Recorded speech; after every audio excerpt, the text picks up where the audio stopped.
We're keeping the subtitle, actually. I don't think there's, like, a better one I could do. Good evening, VOD heads, stream heads, everywhere in between. We are gathered here today for more Ace Attorney investigations, too. And we are here with the Forgotten Turnabout. Let's get into it. And I hope the audio is okay, because I had to readjust. From here on out, let the council begin. Let our members discuss this matter with a clear conscience of the goddess of law. Today's deliberation shall be about Miles Edgeworth's aptitude and ability as a prosecutor. Kill this man! Who are you? Why are you wearing that raincoat?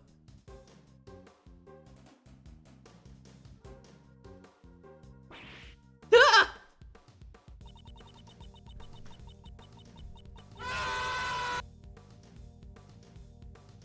Did she get pushed off that fucking building? God damn, okay, Jesus.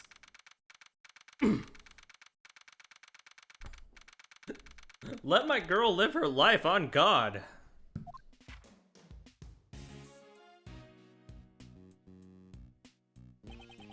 Calm down, you're getting dust everywhere. I've already cleaned this room 3 times since this morning. The game could be a touch louder. Okie dokie. Well, now you'll need to do it a 4th time. You're acting way too calm, sir. What if they actually take your badge? A decision has not yet been made. But it looks like it's pretty much decided. Don't you remember what the Judge Courtney said?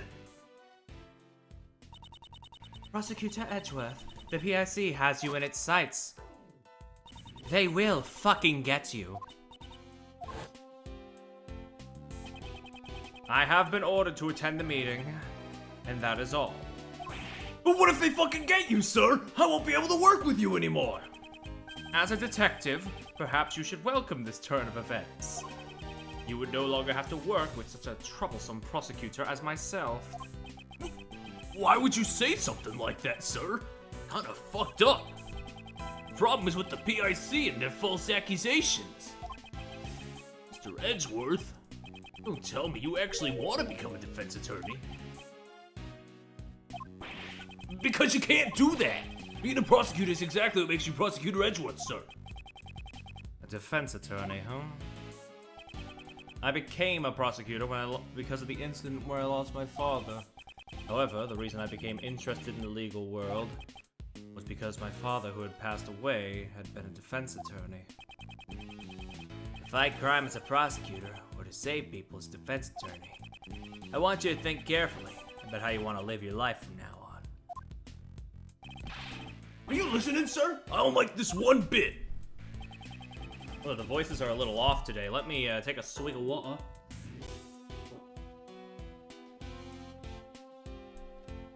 There is no need for you to be so pessimistic. Maybe my replacement will be more lenient during your salary assessments. I see. That way I can eat more than just instant noodles every day. Wait, what am I saying? That's not the point here. He was actually imagining it. Can't believe this. We're busy right now. Come back later, pal. Hello? Paging Mr. Edgeworth. Is there a Mr. Miles Edgeworth here? Mr. Edgeworth is busy now. I'll listen to whatever you have to say later, pal. This isn't good. Your face has become all red. A red face. A red face. Like I said, we're kinda busy right now, so... I've got it. You have a tummy ache, right? This calls for an injection. Stat, please roll up your sleeves. No. I'm perfectly healthy. Who might you be? Ah, I'm so sorry. I forgot to introduce myself. My name is Karen Jensen. I am a registered nurse at the Young Hospital. I'm sorry, but nobody here is sick. You must have the wrong room. Are you Mr. Miles Edgeworth? You have such great wrinkles between your brow. Could it be lupus? This calls for an injection. It's not lupus. Just tell me what business you have with me. Yes. Actually, there's someone who would like to see you. Please wait a moment. I'll call them here right now. Wait! She left, sir. I wonder who she's gonna bring. She's bringing someone from the hospital. Would it be a patient, sir? Maybe it's someone who was traumatized by your harsh words. What is that supposed to mean? See? When you glare at me like that, it feels like I'm gonna have a heart attack. You can send someone to the hospital with that. Is it really that bad? I'm just being my normal self, though. Hello. Sorry for the wait. Oh, sorry for the wait. Well, what do you think? Oh no. Do I think? Do you not recognize me? Now she mentions it. I feel like I've met her before. This card. Your name was written on it. Do you know who I am? Mr. Edgeworth, maybe you really did send her to the hospital. Of course not! This is your business card, sir. It clearly says Prosecutor Miles Edgeworth. That's true. I'm terribly sorry. Well... The truth is, this girl suffers from memory loss. Memory loss? Yes, that seems to be the case. Her parents should be worried sick right now. They probably haven't been able to sleep. I doubt they've gotten more than 8 hours. Isn't that plenty of sleep? I mean, that's more than I get. I see. It sure sounds horrible, but it's all right now, because I am here. Chill, don't you? Since she has that business card, she must be an acquaintance of Mr. Edgeworth's. Just leave it us, pal. Ain't that right, Mr. Edgeworth? Indeed. We might be able to verify her identity at least. Would you really do that for me? First, I'd like you to tell us everything that you know. That's all, Mr. Edgeworth. You have nothing to worry about now, miss. Good grief. Mysterious Goyle. But still, where to begin? Let's I ask her first. Miss, do you remember your name? My name? I'm terribly sorry. She's been like this ever since yesterday, you know? So you found her yesterday. Wow, that's amazing. How'd you know? What a tiresome woman. I found her stumbling around late last night, so I took her in. I wanted to help her out, so I looked through her things. So, that's how you found my business card. Did you have anything else with her? Nothing to reveal her name or address. But she was wearing this when I found her. It's an unusual design, don't you think? Oh, man. This badge is... What? The Yatagarasus? That means it couldn't be. Are you Kay? Hey. Oh, man. Your name. I hear that's a good movie, though. I haven't watched it myself. You are Kay, right? I am Kay. Kay, don't you remember me? I mean, you'd always call me Gummy, pal. Gummy. I would call one of my elders something so rude. Yeah, I'm so sorry. What a horrible thing I did. I feel like my heart is going to burst from guilt. Just what happened to you, pal? You become so sensitive. If you're this sensitive and delicate and frail, then you're not even Kay anymore. You're someone else. You're like... Nay. Watch your words, detective. If you say that, it almost sounds like Kay isn't sensitive or delicate at all. Though I can't deny there is some truth to what he says. What sort of person was I before I lost my memory? Well, for starters, your name was Kay Faraday. A cheerful girl full of spirit and vigor, and a great thief. Great thief? Yes, to put it frankly, a great thief steals valuables from people's drawers and safes. Steal? I caused so much trouble for others? I'm so sorry. I never imagined I would be a criminal. Maybe losing my memory was retribution for my crimes. No, you didn't actually. Ugh, this is so messed up, sir. But it does sort of make sense, you know.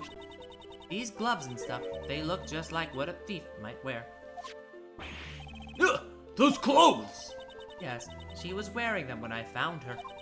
I had her change her clothes, so I'm holding on to them for now. Nothing appears to be stuck on her clothes. Guess that's something to do with Kay's memory loss. I'll send it down to the lab later and have them check it out, sir. Good. I'll be counting on you, Detective Gumshoe. At any rate, these really look like a thief's clothes, don't they? I am a criminal. It's true you were a great thief, but never once did you commit a crime. That alone, I can assure you. Is that so? It's probably better if I don't press this issue any further. Man, my poor fucking heart, dude. I'm really sorry for not remembering you. What kind of relationship did we have? Well, that's rather difficult to explain. Kay? You were Mr. Edgeworth's assistant. Oh my, so then a prosecutor is the kingpin of a great thief? No, that's not what I meant, pal. Last time I met Kay was the day before yesterday. Just what did she do from then up until now?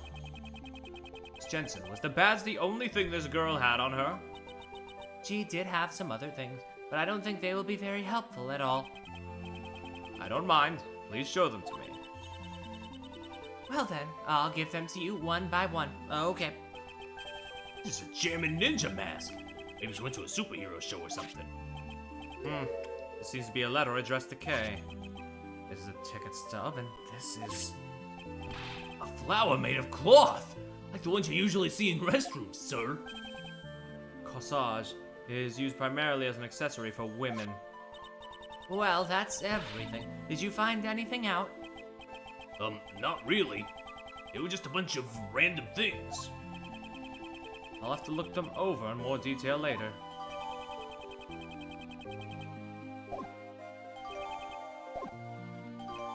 Oh man, put them all in one by one. Purple flower, baby. Oh, this is horrible. Kay's lost her memory. How do we get her back to normal? Calm down, detective. I've already thought of something. Oh, as I would expect, Mr. Edgeworth. So, what did you find out, sir? Look at this ticket stub. Oh, it's a ticket for the viewing platform of the Grand Tower. Miss Nurse, do you know something about the Grand Tower? Of course I do. It's a super famous dating spot after all. They say that if a couple holds hands up there, they will be together forever. Tee-hee. The timestamp on the ticket is from yesterday. Moreover, it is only valid on the day of issue. Since she only has the stub, she must have used it, right? It is very likely. Well then, let's go. Right now, sir? The cause of Kay's memory loss is hidden in her actions. But what about the PIC? More like the POS. I mean, it's still too early for me to be summoned there. So should I leave Kay with you then? That is what I would prefer. Kay, you're fine with that, right? Yes, please. Thank you very much. Well, I have to get back to work, so if anything happens, please contact the Dai Young Hospital. If you guys need an injection, I'll be there anytime, any place. Yes, I understand. I don't think I will call her for an injection, though. I've been wanting to do like a fucked up robot slash text-to-speech type of voice thing for a while now, and I just thought, you know what? Might as well do it now, so I'm glad that went over well.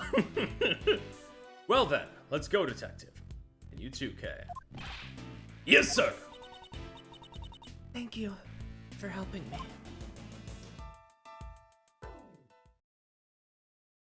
Alright, let's go.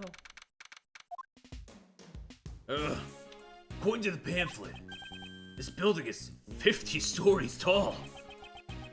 Mostly filled with offices, though, where the viewing platform is open to the public. Also, girl fell 50 stories? Jesus. Here you go, sir. I just got this at the reception desk. Good, thank you. Alright, well then, let us head inside immediately. The Grand Tower's collapsing. Who? Who said that? Where? What? I can't. Please stop. Please, I beg of you. It's no good. Unless I drink fresh milk, my thoughts just won't reach. What's wrong, pal? Is something happening at the Grand Tower? Cut. Oh shit, wait, no, wait, fuck. That's... Excuse me, we're sort of in the middle of shooting a movie and, I suspected as much. We are sorry for any trouble we've caused you, Detective Gumshoe. I'm so sorry, pal. I really thought the tower was gonna collapse or something. Whatever. Hey, director, I'm taking a break. I'm sorry, I'm really sorry. What a relief. Looks like the tower's collapse was prevented somehow. This thing, all this decay as she is now, would take more time than it's worth. Well then, we should get going. Alright, well. Things are happening, but I don't really know what, so we're just gonna go here for a bit.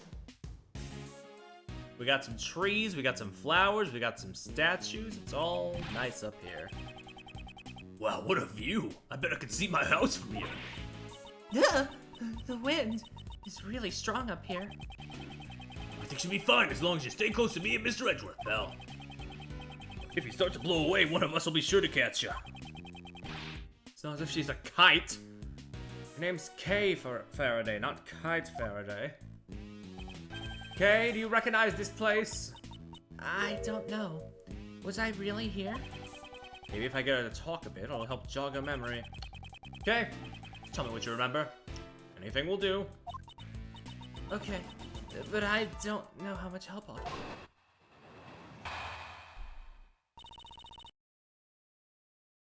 Alright, memories of the tower. Did I really come to a place like this? It's so high up and the wind is so strong, it's frightening. I just can't remember. I can't remember anything at all. I'm sorry. Just as I thought, it's impossible. Memories are clearing up at all, huh? I'm sorry. It's a bit pathetic, isn't it? You're both going out of your way for me, but I'm not helping at all. You're doing just fine. You have memory loss, after all. Alright, Mr. Edgeworth. Remember to go easy on us, sir. Normally you have this really intense and kind of scary look on your face. You're not helping, Detective. Jill checks at this traumatized girl. So high up and the wave so strong, it's frightening. Just can't remember anything at all. Hold it! You say you don't remember anything. In that case, is there anything that looks familiar? Looks familiar. The cherry tree. What about the cherry tree? I was standing under that cherry tree. That's right, I was taking shelter from the rain because it was raining then. And there, I saw something red. She was under the cherry tree while it rained. Fucked up. What about that's fucked up? You can't just say words, Edgeworth. This is in my mind, Detective. You can't hear this. Or can I? Anyway. And from there, she saw something red. Is something wrong? It's nothing. Did you add that last part to your story? Under the cherry tree, I feel like I saw something red. A red... what exactly? A red something or other. It was something red. That's all I can remember about it. Speaking of things that are red here, could it be that stand over there? Stand. A red stand. That's right! I saw someone walking towards me from the other side of the stand. And then what happened? And then, I'm sorry. It's alright. Simply add everything you just said to your story. That's right, someone was walking towards me from the other side of that stand. Hold it! By that stand, do you mean the stand directly behind you? Yes, from behind that red stand, someone came walking towards me. I saw it from under the cherry tree. You've been saying that you saw someone. Does that mean you didn't see their face? Or was it a person you didn't know? I'm sorry. That much I don't know. So someone came walking towards her from behind the red stand, and she saw that from beneath the cherry tree.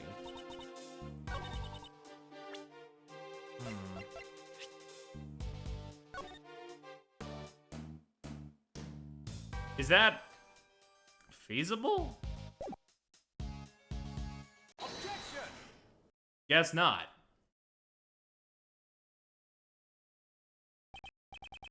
So you're saying that someone came from behind the stand and walked directly towards you, Yes, someone came right up to me. and that someone must have been a ghost. No, it was a person. I'm sure of it. If this is where you were under the cherry tree, then someone behind the stand wouldn't have any ground to stand on. They'd be floating in midair. No person should be able to stand there. Damn. Tell her how it is, Edgeworth. Fuck. But I'm not lying. Someone in red was on the other side of the stand. They were walking towards me, getting closer and closer, and then that person. Oh, fuck. Ah! Damn! What's wrong? Calm down. It's alright. Me and Mr. Edgeworth are both here for you, pal. I was pushed off. That person in red. Yes, they were wearing a red raincoat. Red raincoat sounds familiar, by the way. Someone in a red raincoat was walking in midair. And furthermore, they pushed her off this building. Nonsense. There's no way she could be alright after falling from a building this high.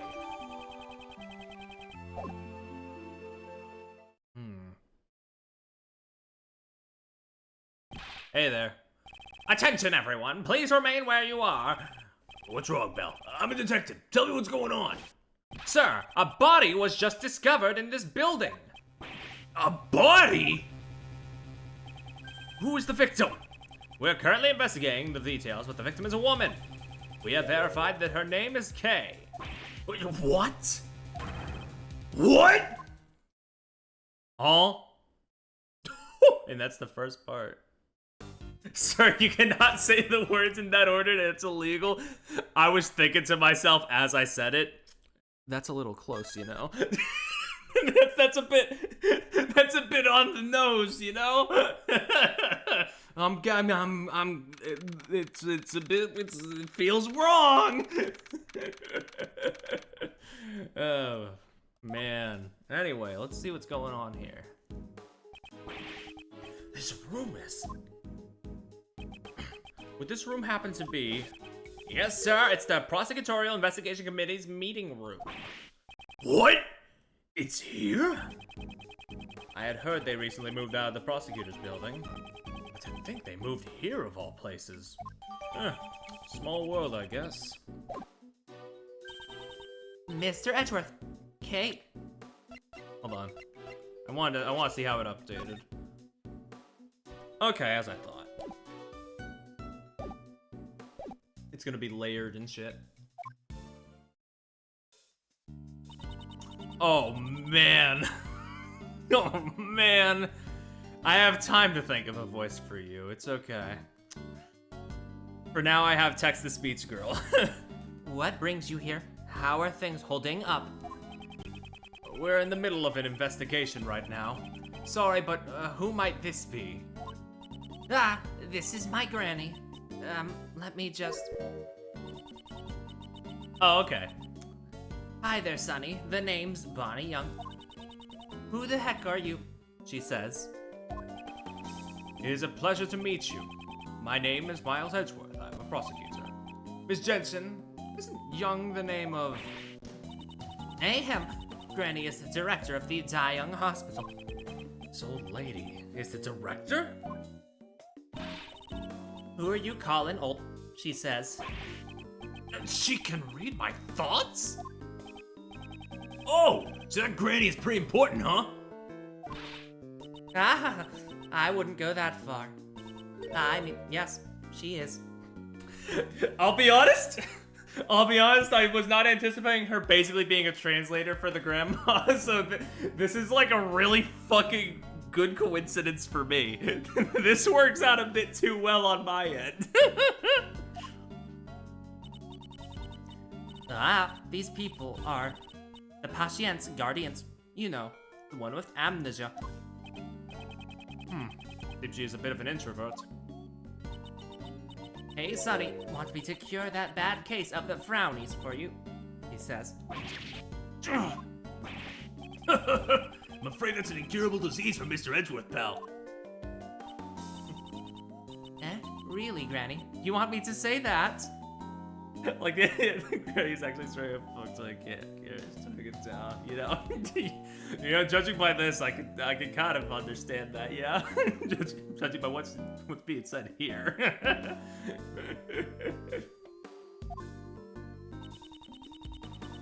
I ain't got nothing to say to you whippersnappers. You're free to do whatever you want. But you better not get in the way of my autopsy. Please wait, we're... No means no. Hey, you don't have the right to decide that, pal. Damn, why'd you do that to her for? What was that about? Sorry, Granny is the coroner, you see. And she's in charge of this case, so... Ow! So I'm very sorry, but that's the way it is. What do you mean that's the way it is, pal? Well, even if you ask me, I'm not the one who said it. Why are you slapping Granny's giant, like, hair thingamabobber? I mean, to be fair, if I could get away with it, maybe I would do it too, but also, that seems disrespectful. I kind of feel like I'm watching a comedy act, sir. Well, we need to get back to the autopsy, so please excuse us, and take care. What's with her attitude? We received permission to investigate. So let's investigate. There shouldn't be any problems. That attitude of hers is a huge problem, sir. Mr. Edgeworth, what do we do now? We'll investigate the scene, of course. As a prosecutor, I cannot stand by and do nothing. Well then, let us begin. But the policeman said the dead person is also named Kay. I'm pretty sure I'm not the Kay that you know, Mr. Edgeworth. I'll investigate that now. Don't worry. No question that you are the Kay I know. Okay. Asiac K and a Corpse K. Both are connected to the Grand Tower. I'm certain this case will lead me to Kay's lost memories. Let's do it. Alright, first things first, you're right here. You there, tell me the situation about the security of this room. Yes, sir. To enter this room, a special key card is required. I see. In other words, not just anyone can enter this room. Okay. So, the person who found the body was also...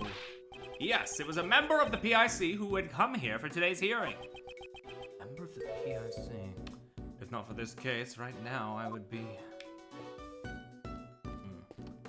Let's look around first before we investigate the body and such, and some such. Hey, why is there, whoa, This is Lady Justice. You sure do know a lot, sir. So what kind of powers does she have? She is a symbol of justice, not a superhero. It said the scales represent justice, the sword power, and the blindfold equality. Hey, yeah, well, what's the deal here? A pool of blood lies at the feet of the goddess statue. Judging by the pool of blood, it seems that this is where the victim was killed.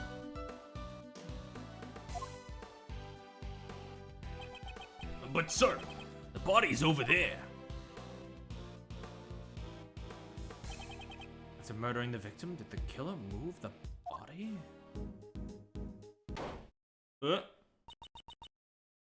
Excuse me. Yo! Let's go! You are... Oh, yes. What is it? That voice.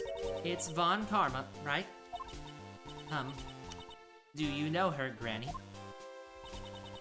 Good to see you again, Doctor. And you as well, Miles Edgeworth. What is she doing here? She's your bestie, Edgy. Franziska von Karma. She's a prosecutor working with Interpol and the daughter of Manfred von Karma. She should be jetting around the world right now. Whenever there is a case, I will follow. National borders mean nothing before me. Your presence here must mean that this case has international significance. You know well enough that I'm chasing a smuggling ring. I shall recover all the stolen goods and crush that organization. Then does that mean the smuggling ring is also involved in this particular case? Any further information is confidential. I am not obligated to speak of it with you. So it won't be that easy. Miss Franziska von Karma. Granny says... The autopsy is complete. You're free to do what you want. I do love her smug face when she's like communicating what Granny is saying. In that case, we would like to investigate as well. I've heard rumors about you. No way am I letting you near that body. You're that prosecutor who's about to get the boot. You'd best run on home now, Sonny. Just so you know, I was not the one who said that. Okay. Please, Granny. Need to investigate, no matter what. Hey, lassie, who you calling, Granny? I'm sorry. We're not getting anywhere. I guess I have no other choice. Franziska! Please allow us your aid. Please allow us to aid you in your investigation. We must examine that body in order to find out what happened to Kay. To Kay Faraday? I'm asking you too, sir. Kay's in really bad shape. ... I don't know what's going on, but fine. I'll grant you permission. Have my thanks. Of course, I didn't say it would come without a price. You will explain everything to me later. We really owe you one, sir. I wasn't talking to you, Scruffy. Ouch! So that's how it is. If you would be so kind as to authorize them too, Doctor.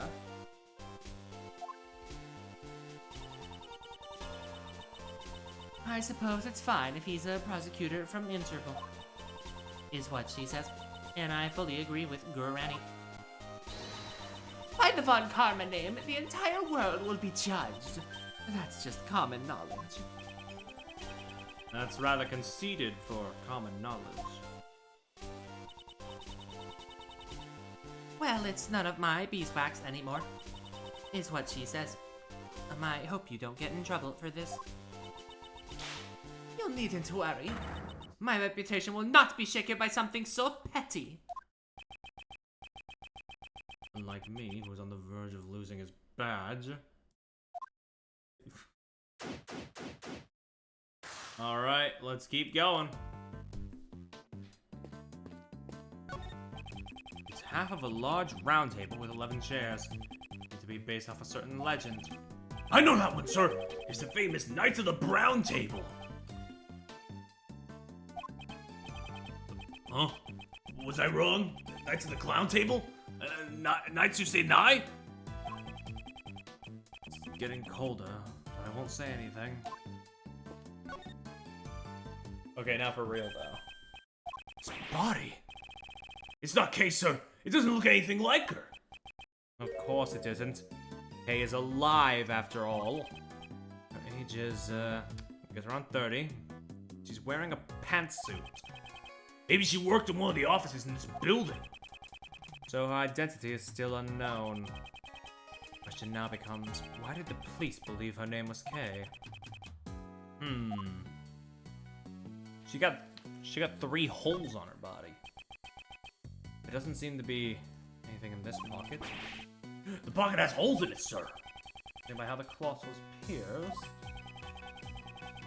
it's been stabbed by some sharp object. All your coins would fall out of those holes, sir. Detective, haven't you ever heard of a wallet? Of course I have, sir. I just use my pockets, though. Never mind.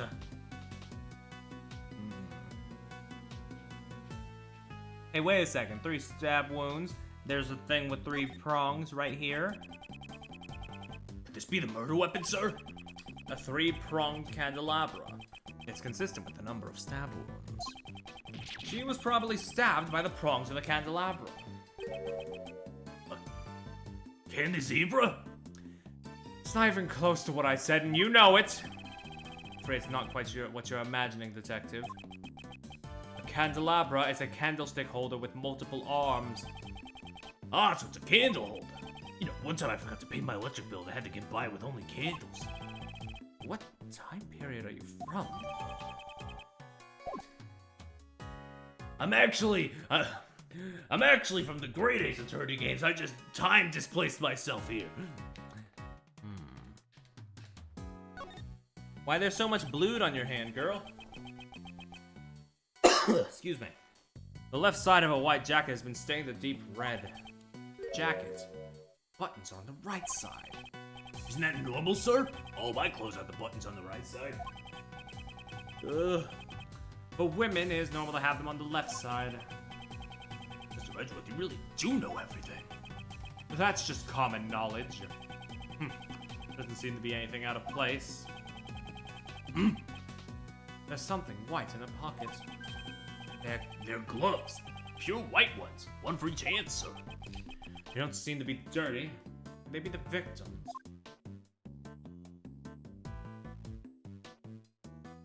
Can't believe it's one of those August disguises. Exactly. There's a burn mark on her hand. Is it connected to the cause of death? No, it appears to be an old scar. She probably got it a long time ago. Seems there's something in her hand. Detective, could you open her hand for me? Yes, sir. Understood. This is... Oh, I know. This must be a gift card from a department store. No! It seems to be a key card. Why? The question is, what was this key card for? I have a hunch, but first... This notebook. Hey, Jacob, yeah? We're doing good out here, yeah? Oh, isn't that Kay's promise notebook? Yo, baby.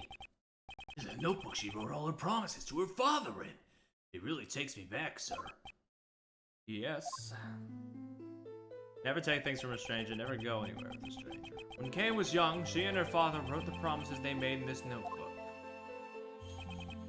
Don't cry, no matter what happens. However, why is it in a place like this? Ah, now that you mention it. Once heard something from Detective Bad a long time ago. It seems before anyone had noticed, Kay's memento had gone missing. What? So a piece of evidence that was in police custody went missing? Detective Bear frantically searched all over for it, but it seems he never found it.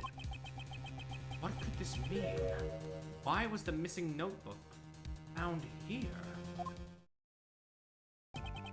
I wonder. You there! Do you happen to know anything about this notebook? The victim was carrying this notebook when we found her. That was the only evidence we had to identify the body. That's why you called her Kay. What a misleading victim, huh? Why'd she have Kay's notebook? I sure would like to have some information on the victim's identity, though. Is there anything else to look at here? Oh, wait, shit. Something seems to be pinned to her jacket. It's made out of purple cloth. Looks like it's been forcibly torn off, doesn't it? Look, the deuce button showed up. Okay, let's get the deucing. Oh, I feel sick. Urethra! Purple flower Kay had with her. I wonder if that originally belonged to the victim. Now that you mention it, the cloth does look the same as the one on the pin. Yes, let's compare them without delay. It's a perfect match, sir. Way to go, Mr. Edgeworth.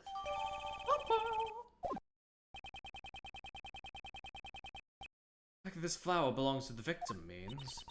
That can only mean that Kay Faraday came in contact with the victim. And about the corsage, it looks like it was forcibly ripped off. There's a possibility that Kay Faraday is connected to this case. And depending on the situation, we may have to consider her as a suspect. What did you say? There's no way she did it. It's unthinkable. Kay could never do that, sir. She would never. However, it's true. We have no evidence to deny that claim. It's nothing more than a possibility at the moment. Isn't that right, Miles Edgeworth? Indeed, for better or for worse. What about the non-bloody part of the jacket? Oh wait, there's some gloves on her jacket too. Maybe I should examine those. Left side of a white jacket has been stained a deep red. This jacket, the buttons are on the right side. Is that normal? My clothes are buttons on the right. Oh yeah. We already read. Oh yeah, the gloves. Fuck. Never mind then. We got everything. Anyway, yeah, this is what I was thinking about, since they're the only points we have, and you know, key card, security, it just matches. Perhaps the key card the victim was holding is for this room. I'll go find out, sir. Mr. Edgeworth! From the room security system, we were able to retrieve the data of the victim's card. So that means the victim was able to freely enter this room. The card actually belonged to the victim, of course. Yes, of course.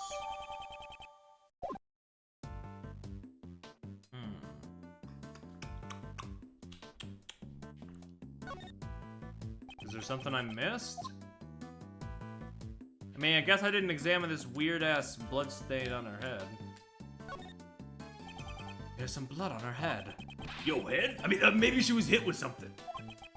We don't know that for sure. Our investigation will ultimately clear that up. That was it. That was all I was missing.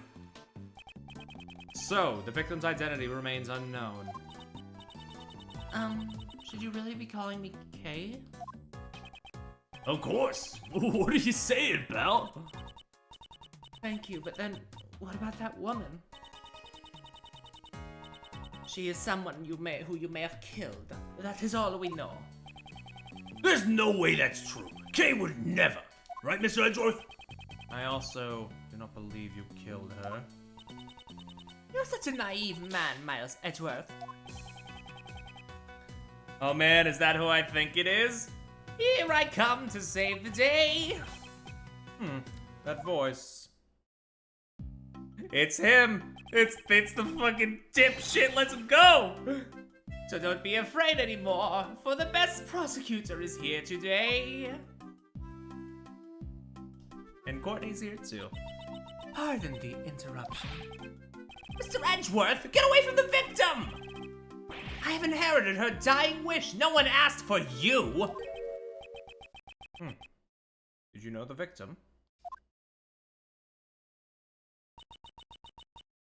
Just as I thought. The goddess of law will surely reveal the truth to us, so please, rest in peace. That's right, Justine. Now that I am here, everything will be a-okay.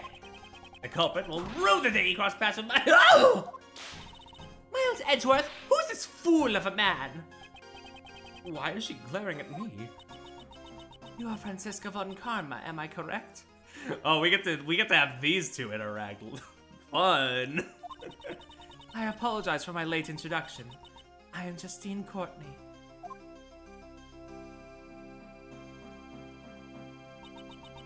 And the deceased individual is... Attorney Jill Crane, one of the members of the Prosecutorial Investigation Committee. I see. That's why she had the key card. I take it you're in charge of this case? That's right. And with me in charge, this case is as good as some— Yo! That reminds me, I haven't got your name yet. If you just wanted to know my name, you didn't have to— Wow!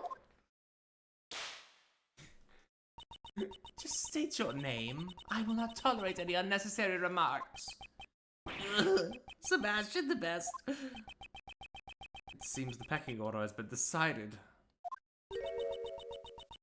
Mrs. Sebastian the best. Here, this is from Granny. This is the autopsy report.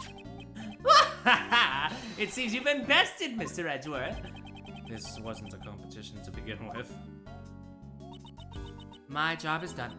May we meet again in front of another corpse. Okay, let's go home quickly and eat some noodles. I'll be leaving too. Take care, everyone.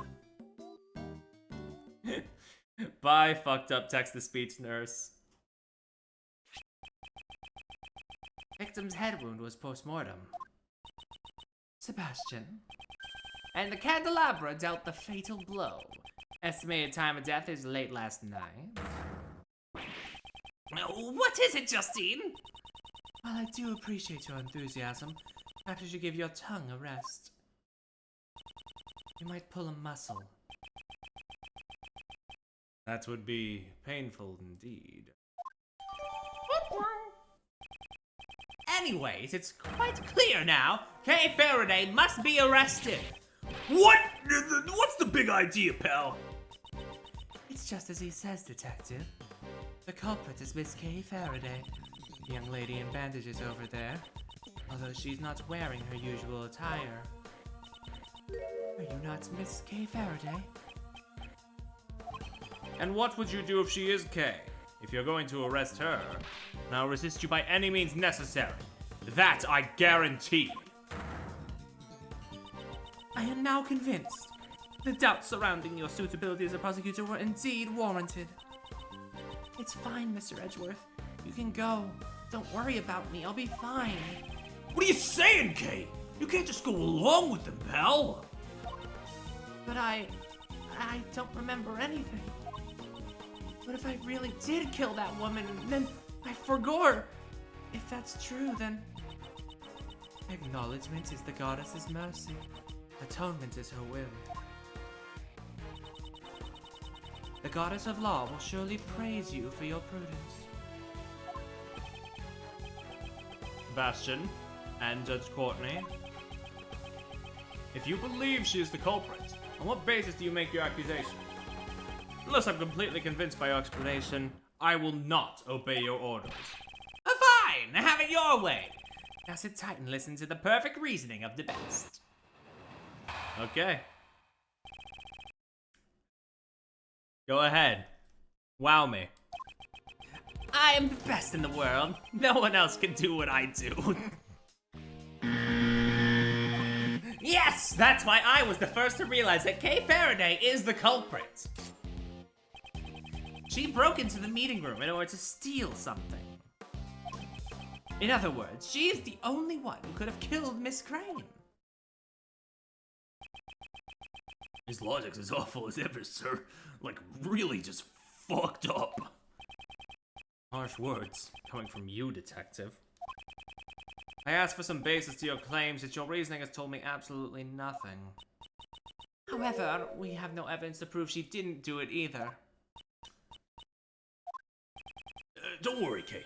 I'm sure Mr. Edgeworth will pull off a miracle. You think my deductions have some kind of miracle work? But better not disappoint me. Understand, Miles Edgeworth? Because if you do, this whip of mine won't stay silent. Okay, fuck. Yeah. Actually, wait, hold on. Already, I've noticed 2 contradictions in your testimony. My reasoning is flawless. It doesn't contain even a single contradiction. The number of contradictions has increased to 3. Oh, I get it! This is all part of your plan to mislead me, isn't it?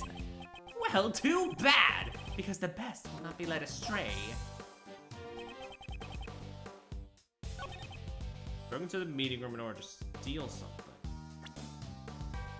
Okay, but that's untrue. You need this to enter the room.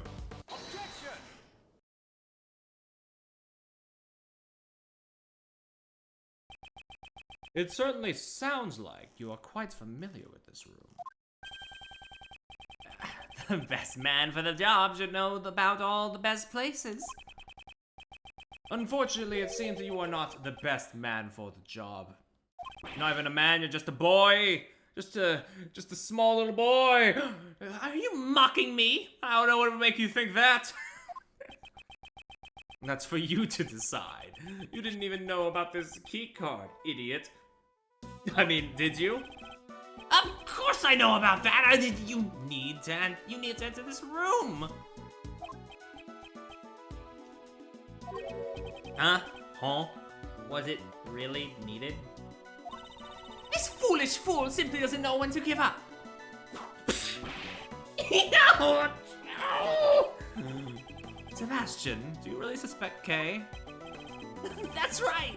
She's the only one who could have done it! Well then, allow me to ask you. Since this room can only be entered by using a key card, how did she enter the room without one?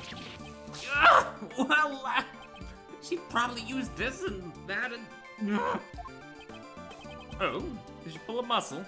Allow me to explain that. The door could only be opened by members of the PIC, which means... Yes, that's correct. She conceded so easily. Take a look at this. It's a record of some such thing. It's at 12:52 a.m. The door was opened using Miss Crane's key card. Okay, it's a record for, like, who entered the room, I suppose. It's probable that the killer entered the room together with the victim, Miss Crane. After entering, the situation must have soured, leading to the murder. Your logic holds, but it is still merely conjecture. You didn't imply that the killer and the victim were acquainted. No way, pal! Kay doesn't even know the victim. That is merely an assumption on your part. Unless you have any evidence to prove your claim. Evidence is everything, in court and at the crime scene. Without it, your argument is invalid. In that case, I trust that you have evidence to prove that Kay Faraday and the victim were connected. Of course. What? This letter was discovered by Dr. Young in Miss Crane's breast pocket. The victim's belongings? Why did she withhold such vital evidence until now? Could it be she was waiting for the perfect time to reveal it? Oh, that son of a bitch. Or I guess just that bitch. Make it sound so sniveling. I really just try to channel the pathetic energy. I'm glad it's working. Come to think of it. And the candelabra dealt a fatal blow. Estimated time of death is late last night. What is it, Justine? I do appreciate your enthusiasm. Perhaps you should give your tongue a rest. Yada yada yada. You might pull a muscle. I'll read it for you. To Miss Crane, thank you so much for helping with my plan. I'm glad that we can each help each other get what we want. It's like killing 2 birds with 1 stone. He's got revenge for 12 years ago. Kay. Fuck! In other words, Kay Faraday and Miss Crane were accomplices. They probably planned to steal something from this room. Preposterous! Wait! That means the main culprit is... It's still Kay Faraday, of course. Just means her crimes have increased by yet one more. Oh man, it's not looking good. It's not looking good. I'm the main culprit? Don't believe her, Kay. It's all just a bunch of nonsense. There's no way Kay would do something like that. Nonsense? Not at all. The evidence speaks for itself, wouldn't you agree? I knew that they wouldn't suspect Kay unless they had some sort of proof, but I think they actually have such decisive evidence. Nicely done, Justine. Thank you very much. Your explanation is still insufficient. I cannot accept such an argument. Sebastian, would you please leave this to me? Yeah, alright. Make sure you shut Mr. Edgeworth up once and for all. Can't allow their allegations to gain any more momentum. I must turn it around here. Momentum? The relationship between Kay Faraday and Miss Crane is as documented in the letter. She roped Miss Crane into assisting her with their plan. However, for some reason, their partnership broke down. Miss Crane was murdered. With her dying breath, she managed to retaliate. Her parting gift is this letter, which she tucked safely away in her left breast pocket. On the note of getting another fucking thing, I should... Did I fucking read the... There's some things I need to just double check. Boop, boop. Boop, boop. Stabbing to left chest, head wound was post-mortem. Time. The cause of death. Head wound was post-mortem. On hand. Okay. Gotcha. And also just to double check this, just in case. Yeah. That's about it. There's somebody else who appeared, but they don't have a username, so what do we know? This might seem better than ever. Maybe the most perfect it's ever been, sir. Are you gonna be alright, Mr. Edgeworth? I don't know why I kinda turned British there. Bit uncomfortable. Yes, of course. You really do need to stop being British. It's making me uncomfortable now. How unsightly, Miles Edgeworth. Save your stoic act for some other time. Miss Von Karma, just whose side are you on? I'm on nobody's side, Scruffy. When searching for the truth, it's best not to take sides. Watch what you say, Miss Von Karma, or else Mrs. Best is gonna... Best you say? Well, I can tell you that the side I'm on is always... How irritating. Well, I suppose that's one thing we can agree upon. Rebuttal. The relationship between Kay Faraday and Miss Crane is documented in the letter. Wrote Miss Crane to assisting her with her plan. However, for some reason their partnership broke down. Miss Crane was murdered, but with her dying breath, she managed to retaliate. Her parting gift was this letter, which she tucked away safely in her left breast pocket. Hey, wait a minute. You were stabbed in the left breast pocket. Specifically the pocket, nowhere else.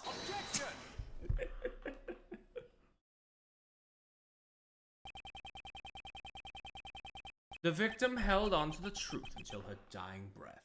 A truly touching story indeed. The voices of the dead are soft. One must listen carefully to hear their dying wishes. Miss Crane has spoken. Kay Faraday is the culprit. Perhaps the voices you have been hearing are actually the whispers of the devil. Hey! Don't make fun of Justine! Let's listen to the voice of reason. Judge Courtney, please take a look. The autopsy report. There is no need. I remember it perfectly. The victim was stabbed in the left breast. Sorry, I zoned out for a second thinking about breasts. No, it can't be. The letter was found in the victim's left breast pocket. And that's where the victim was stabbed with the candelabra, right, sir? Perfectly equality. Precisely. It wouldn't have been possible to stab her there without piercing the letter as well. So, that begs the question. Why was the letter found in the victim's pocket? It's simple. It was placed there after the victim was murdered to throw suspicion on the K. Somebody intentionally wanted to create this very situation. In other words, there exists a possibility that the letter was forged by the true culprit. No! Wait, did you say Shrimple? Irrelevant. The real murderer tried to pin the crime on K. That is the only explanation for the letter. And in doing so, the murderer ended up digging their own grave, right, sir? The culprit is Kay Faraday. The letter was... Yeah, it was actually found in the victim's other pocket. Huh? What are you saying, pal? You dumbass. The officer's report was wrong when he said the letter was in her left pocket. It's actually in the... Yahoo! A foolish fool who continues to make a fool of himself. Is there no cure for your foolishness? Why do you keep whipping me? And quit calling me a fool! Yahoo! I saved you the trouble of punishing him yourself. Indeed. I had no intention of punishing him. The letter is stained with blood, no doubt because it was found in the left breast pocket. There couldn't have been an error in the officer's report. You were the investigator. Say something, Justine! I see you have no objections. Then allow me to continue. There's one more potential suspect in this case. Don't be ridiculous! The killer entered this very room! Wasn't anyone else who did that besides Kay Faraday and the victim? In the meeting room, one needs a key card. And their reasoning assumes that the murderer and the victim entered the room together. This is what we overlooked.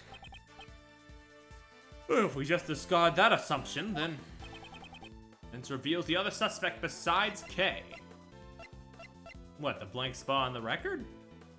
Take that! This is the keycard record Judge Courtney handed me earlier. Victim's keycard was used at 12:52 a.m. There was one more person who also used the keycard. So you're saying this person was waiting to ambush the victim inside the meeting room? The keycard was used at 10:15 p.m. I wouldn't say it's impossible. No, it's impossible. What makes you say that, pal? You got any proof? Of course I do. I myself am that proof. Huh? I was the one who used that keycard after all. Okay. Odd that it didn't have a name then. Is there something strange about a PIC member entering the PIC meeting room? That proves nothing. The fact that you were in here at all makes you a suspect.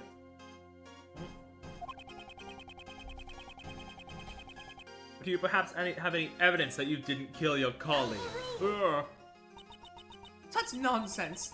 What I gain by murdering her? Allow me to reiterate what you said earlier.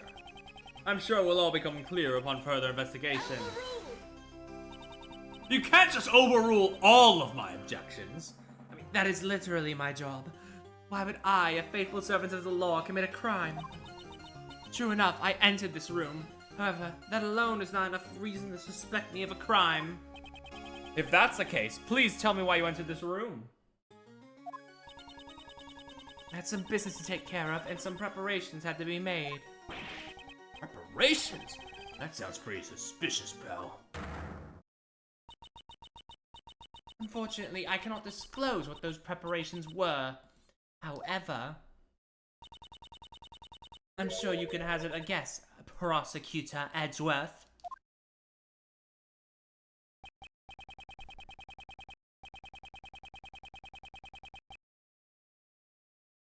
She was preparing for my hearing. Must have gathered all the necessary materials. Take away my prosecutor's badge. Who's there? Who's saying wonderful? Who's saying wunderbar? It's good to see young people go head to head so ruthlessly. Who is that? Oh my god, what is...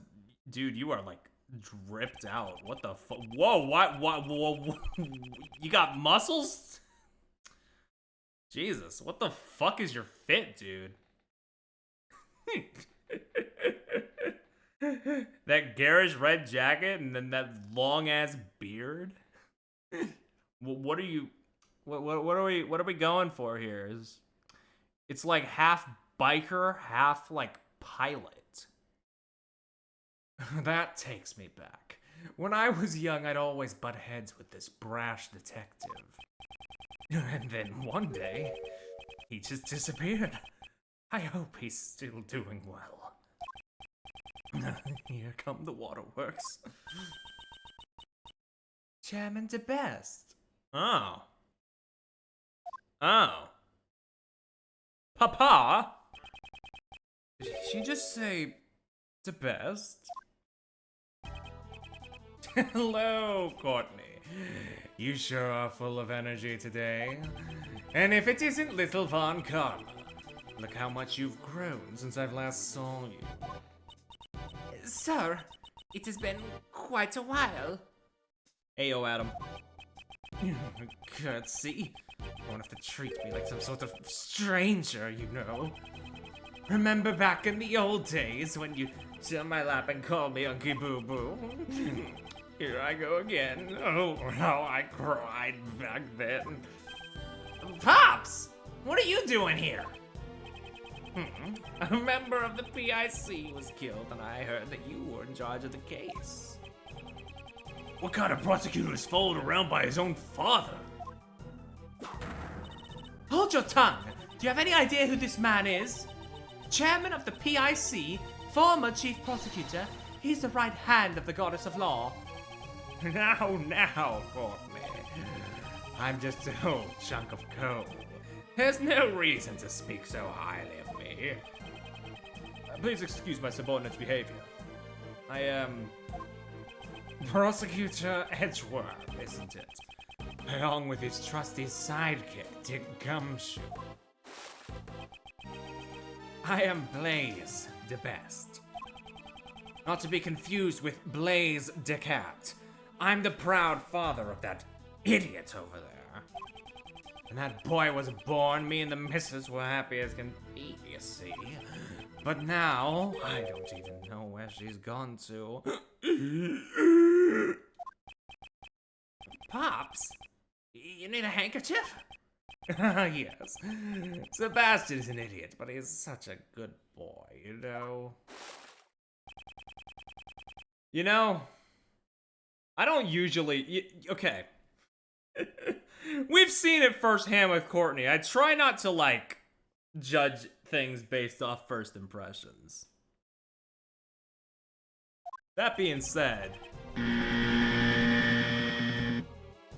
Now then, Courtney. How's the investigation going? Sir, we've established that the culprit is Kay Faraday. We are currently focusing our efforts. There are too many uncertainties in this case. It's impossible to determine that she's the culprit. Surely you haven't forgotten the matter of the letter. I already told you! This is a simple mistake! There was another pocket. You talk too much. Now, let's all play nice. Everyone just calm down. Your son was just whipped, buddy. I'm sorry that you had to witness such an unsightly scene, Mr. Chairman. Don't apologize, Courtney. I can follow everyone's logics. Except Sebastian's, that is. Hey! Pops! Chairman de Best, I am a prosecutor. My duty is to bring criminals to justice. However, I won't make someone out to be a criminal without sufficient motive and evidence. I've heard about you and your relationship with the suspect, you know. To share such a strong bond. Kay's assisted the police in arresting criminals countless times, pal. There are too many facets of this case that remain unexplored.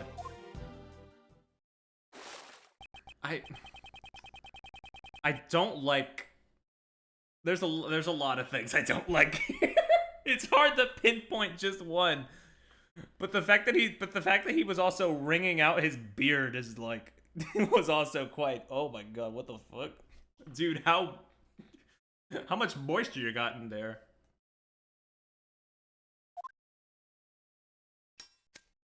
Anyway, dude, what are you? But that is that, and this is this, you know. What's that supposed to mean? The prosecutor's office needs to resolve this case as quickly as possible. I mean, just think of all the other cases that are piling up. There's no time to waste here. It's unfortunate, but you can understand, right, Edgeworth? What? Now then, Kay Faraday, I'd like to arrest you now. Okay. No, I won't let you. Kay's innocent, pal.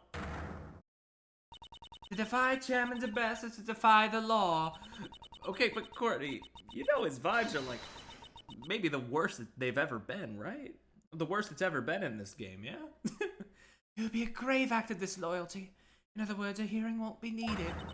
Are you prepared to lose your prosecutor's badge? That's... Mr. Edgeworth's badge is... You can't do that. Using a prosecutor's badge as a shield, what does the PIC come to?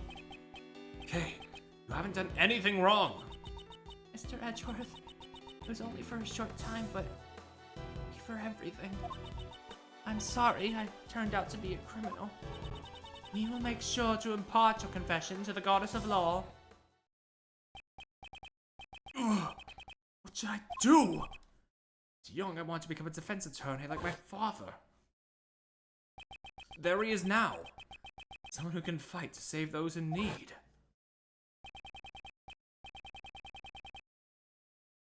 Right now, this badge is holding me back. A mere badge for the life of a dear friend. I don't even have to consider it.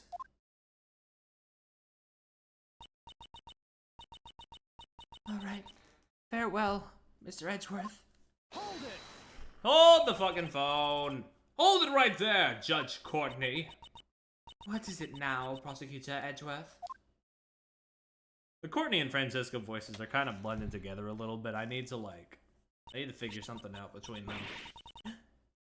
You know, it's the same fucking thing that happened last time, but like, they're at least a little bit more distinct than, you know, me having like 3 different British voices going on at once.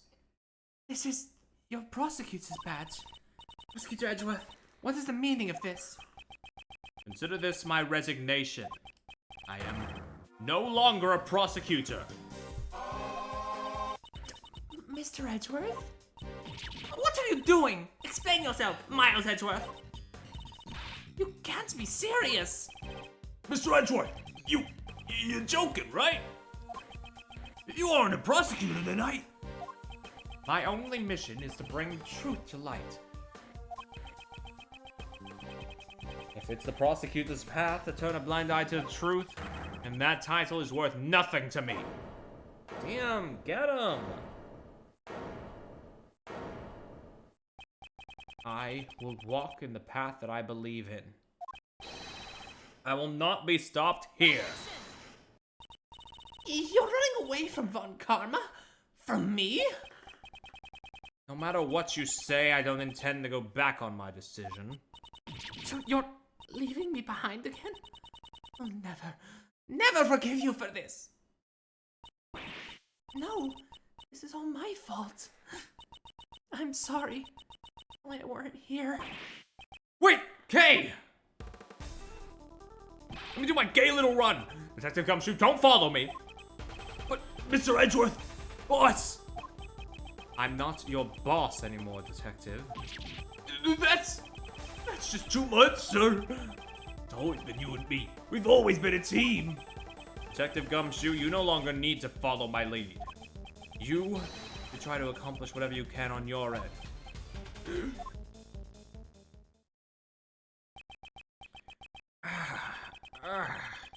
This is bad. We just let the dangerous criminal escape. How could I let her get away? After all my hard work, you see. Rest assured, Mr. Chairman. This area will be locked down immediately. Good. I expect the best from you, Courtney.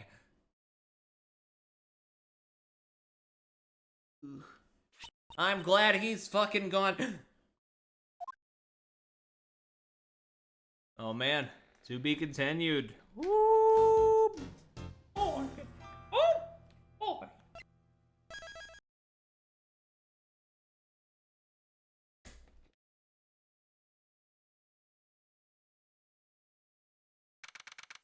Let's see where this goes. Kay! She's not here either. Where in the world could she have gone?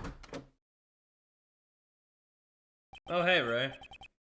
Knock, knock. I'm here. Mr. Shields. What's going on, Miles? Why the long face? Take it from Uncle Ray. You won't be popular with the ladies looking like that. How many times have I told you I'm gay? Why are you here?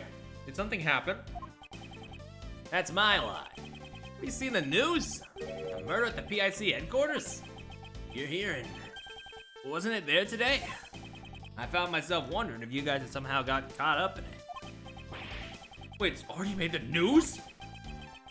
I hear they're searching for a teenage girl suspected of killing an attorney. I can't imagine it could have been her, but it has been bothering me. Did you give me the full rundown? The truth is... Miles, are you trying to give your Uncle Ray a heart attack? I'm not joking. She really did lose her memory. On top of that, she's a suspect. That makes things even more difficult. Where would she have run off to? I mean, she lost her memory, right? I was hoping she would return here, but... Not likely.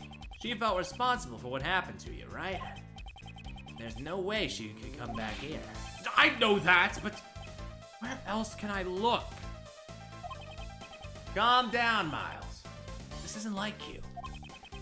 It's rare to see you get so heated up.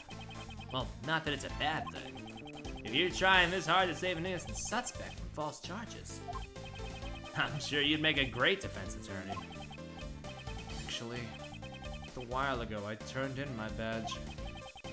That doesn't mean I decided to become a defense attorney. Besides, Kay isn't just a mere suspect. I've only known her for a short time, but we went through quite a lot together. I know she isn't capable of murder. I'm surprised. I never thought you would go so far to support someone else.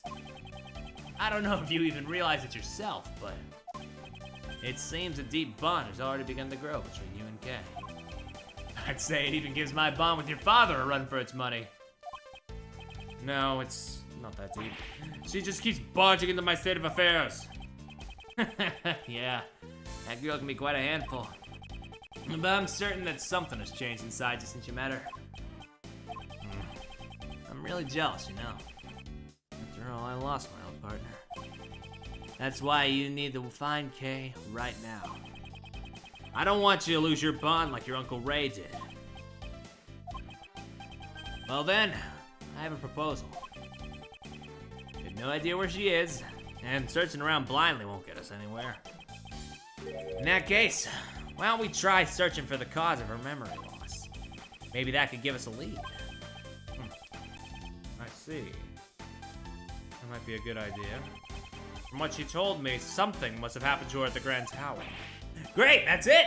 Let's get going then. Hey, at the very least, could you stop looking so grim? Stay that way, Kay probably won't want to come back at all. Good grief. I'm no match for this man.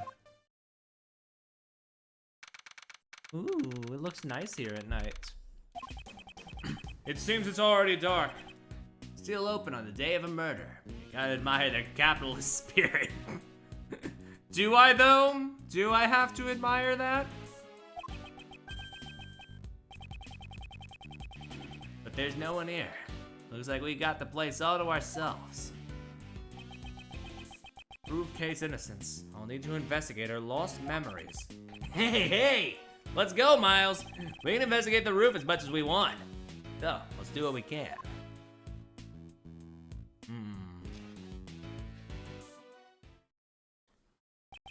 Do what we can, huh? I suppose that's all we can do for now. Begin investigation. Woo! What are you doing over here? Just looking out? That's cool. The cherry tree with branches spread wide. Flowers are nearly in full bloom. According to Kay's testimony, before she was pushed, she was standing under the cherry tree. She was literally just standing there. The person in the red raincoat who pushed Kay off the tower.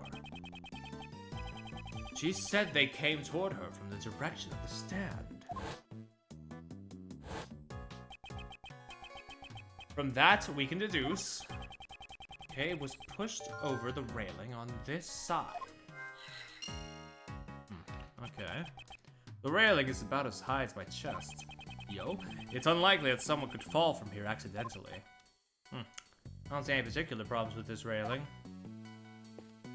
Yeesh, alright, let's go. Hey, you two, how's it going?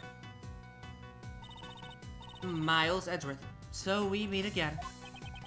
What are you two doing here? Well, we came all this way, so I thought that we'd buy some cotton candy. And what about you? You folks want folks to get the wrong idea about you? Do not worry, I will decide my own actions. You're just a no-good ex-prosecutor. It's no wonder you got the ex. Wait, what? You got fired? You needn't be concerned with what happens to me. Are you sure? Oh, yeah. What happened to Kay? Huh? Was there some sort of trouble between you two? Anything I can do to help? How about an injection? It's fine. Are injections her answer to everything? Oh, right. It's getting cold, isn't it? Let's go home. Well then, Mr. Miles Edgeworth. Let us meet again soon.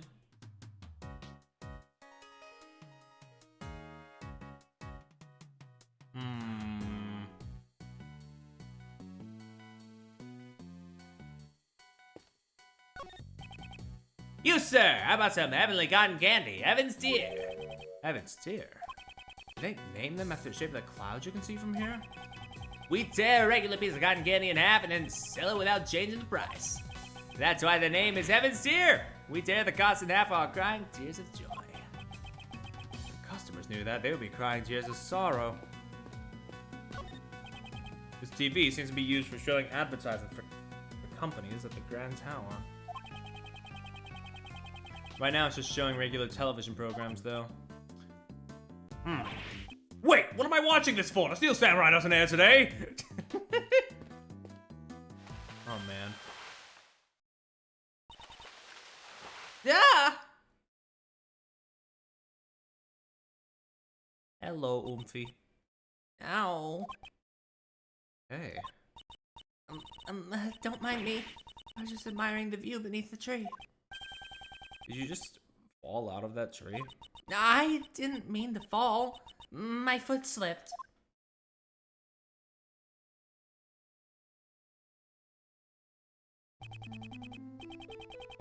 You're a suspect, and yet you remained at the crime scene. Not a smart thing to do. Even if you have memory loss, shouldn't you have realized this much? The whole time you were playing this silly game of hide and seek. Worried sick about you. Are you angry with me? Of course I am. Answer me. What are you doing here? Did you think I'd let you off the hook that easily just because you have memory loss? That's not it. I came here because I thought I could get your badge back. What? If I don't regain my memories, you'll never get it back. I thought if I went back to where I lost my memories, and maybe I would remember. I could just remember killing her.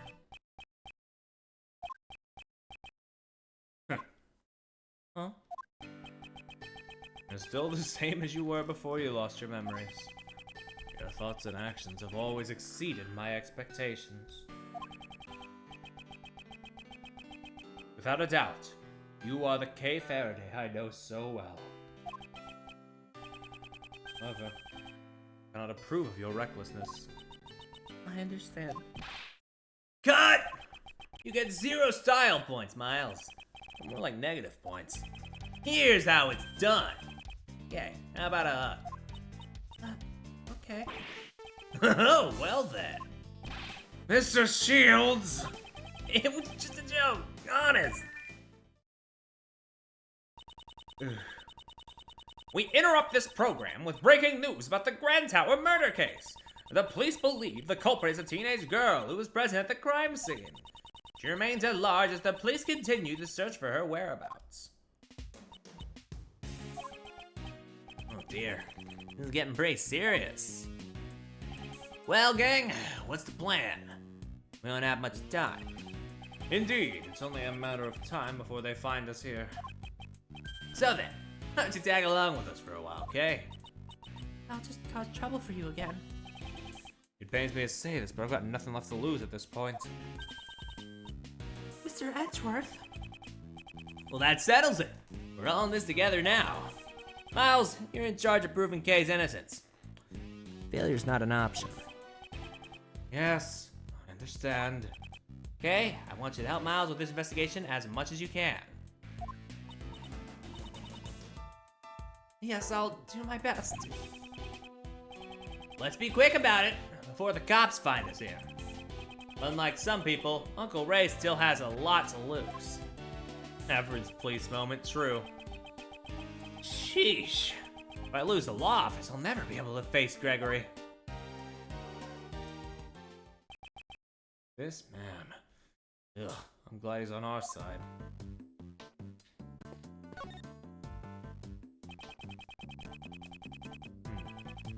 We're seeing live footage from the 50th floor. The investigation will continue through the night. 50th floor? Isn't that the meeting room of the PIC headquarters? And that's right! We can see the shadows of the investigators behind those blinds. Uh-oh. It's like making a clean getaway just got that much harder. Means we have no choice but to cleverly evade the eyes of the media. Maybe Uncle Ray should have become a spy instead of an attorney. Worst comes to worst, I may have to use Mr. Shields as a decoy. Miles, just now you were thinking of something terrible, weren't you? Maybe a little bit, yeah.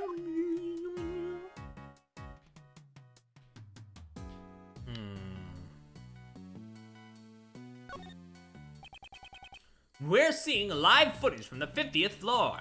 The investigation will continue throughout the night. I should present that piece of it. Yeah, I was thinking about that. Just wanted to see if he would say anything. Whoa. Where is it? Hey, wait a minute. Do you know how many floors this building has?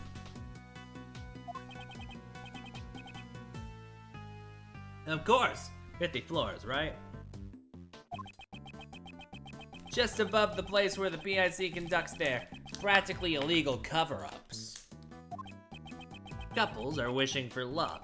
Kind of ironic, don't you think? So, what's this dark area above the 50th floor? Maybe it's the Tunnel of Love. Those are always dark, eh? Shut up! The viewing platform we're on now should be directly above the PIC meeting room. However, the late-night investigation is taking place 2 floors below us.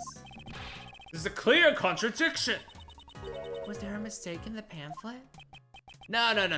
Rather, it's more natural to assume this building has a hidden 51st floor. I see. So that's where the Tunnel of Love is. Oh, she's so pure and gullible. It's breaking Uncle Ray's heart. And why don't you take this opportunity to be more serious for once? You just don't get it, Miles. I joke around to make things easier for you. On the contrary, his painful jokes only make things that much harder for me.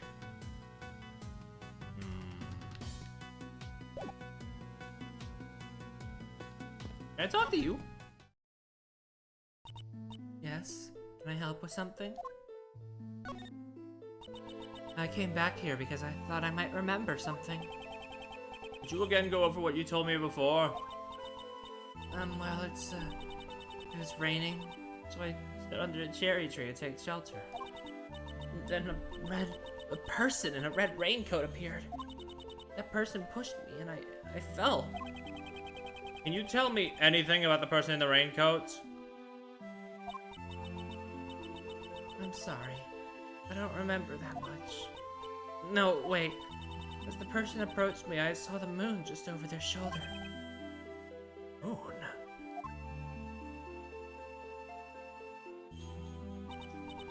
Yo, it's, moon's kind of purple tonight. That's odd. Yes, that's right. It's just a faint memory, but I think the moon was in the exact same spot as it is now. It's floating just above the cherry tree. She could see the moon behind the figure in the raincoat. It's a little less purple in the thing here, though. A new piece of testimony. Be sure to keep it in mind.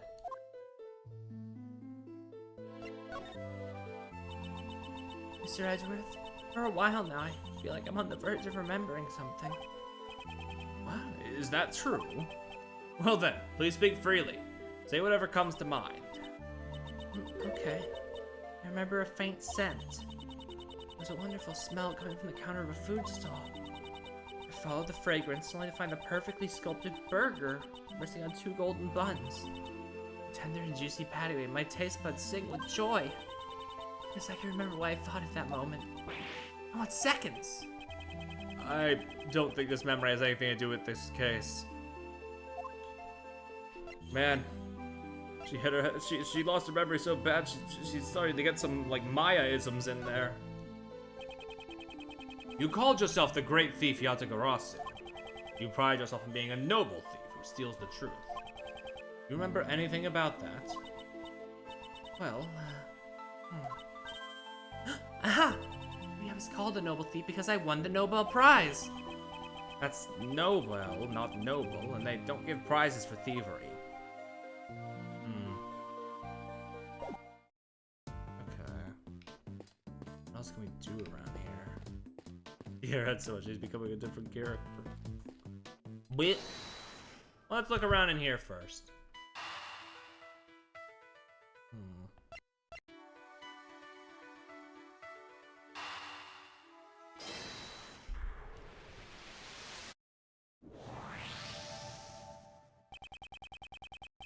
If I recall Kay's testimony,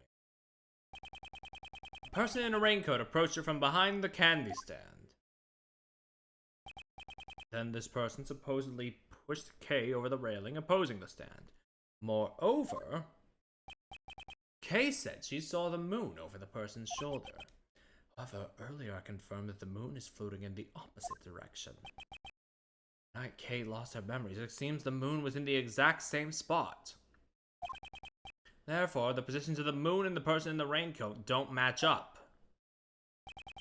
Her memories have probably become confused. After all, had she actually been pushed over the railing, she couldn't have survived the fall. I should question Kay's memory of where she fell.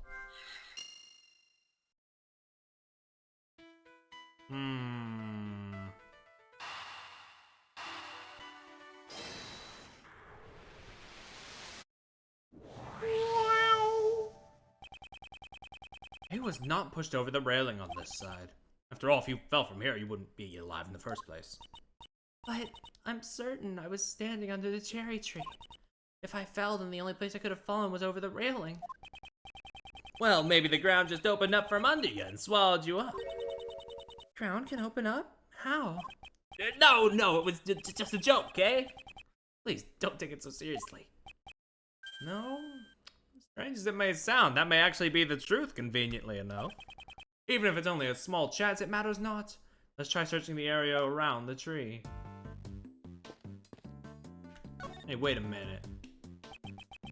It could not have fallen over the railing. There'll be something around here that proves it. Hey, This is... It looks like a maintenance hatch. Okay, maybe it fell down here? Nah, just kidding. There's no way something like that could happen. I'm sorry, I just can't remember if... No, that was just a joke. No need to take it so seriously. God. Right, so when should I take you seriously then? When indeed. Well, if you jumped into Uncle Ray's arms. Kill yourself! Mr. Shields! Come on, Miles, it was just a joke. Joke, you know? Oh, I get it. No one ever takes you seriously. Ouch. That stung a bit.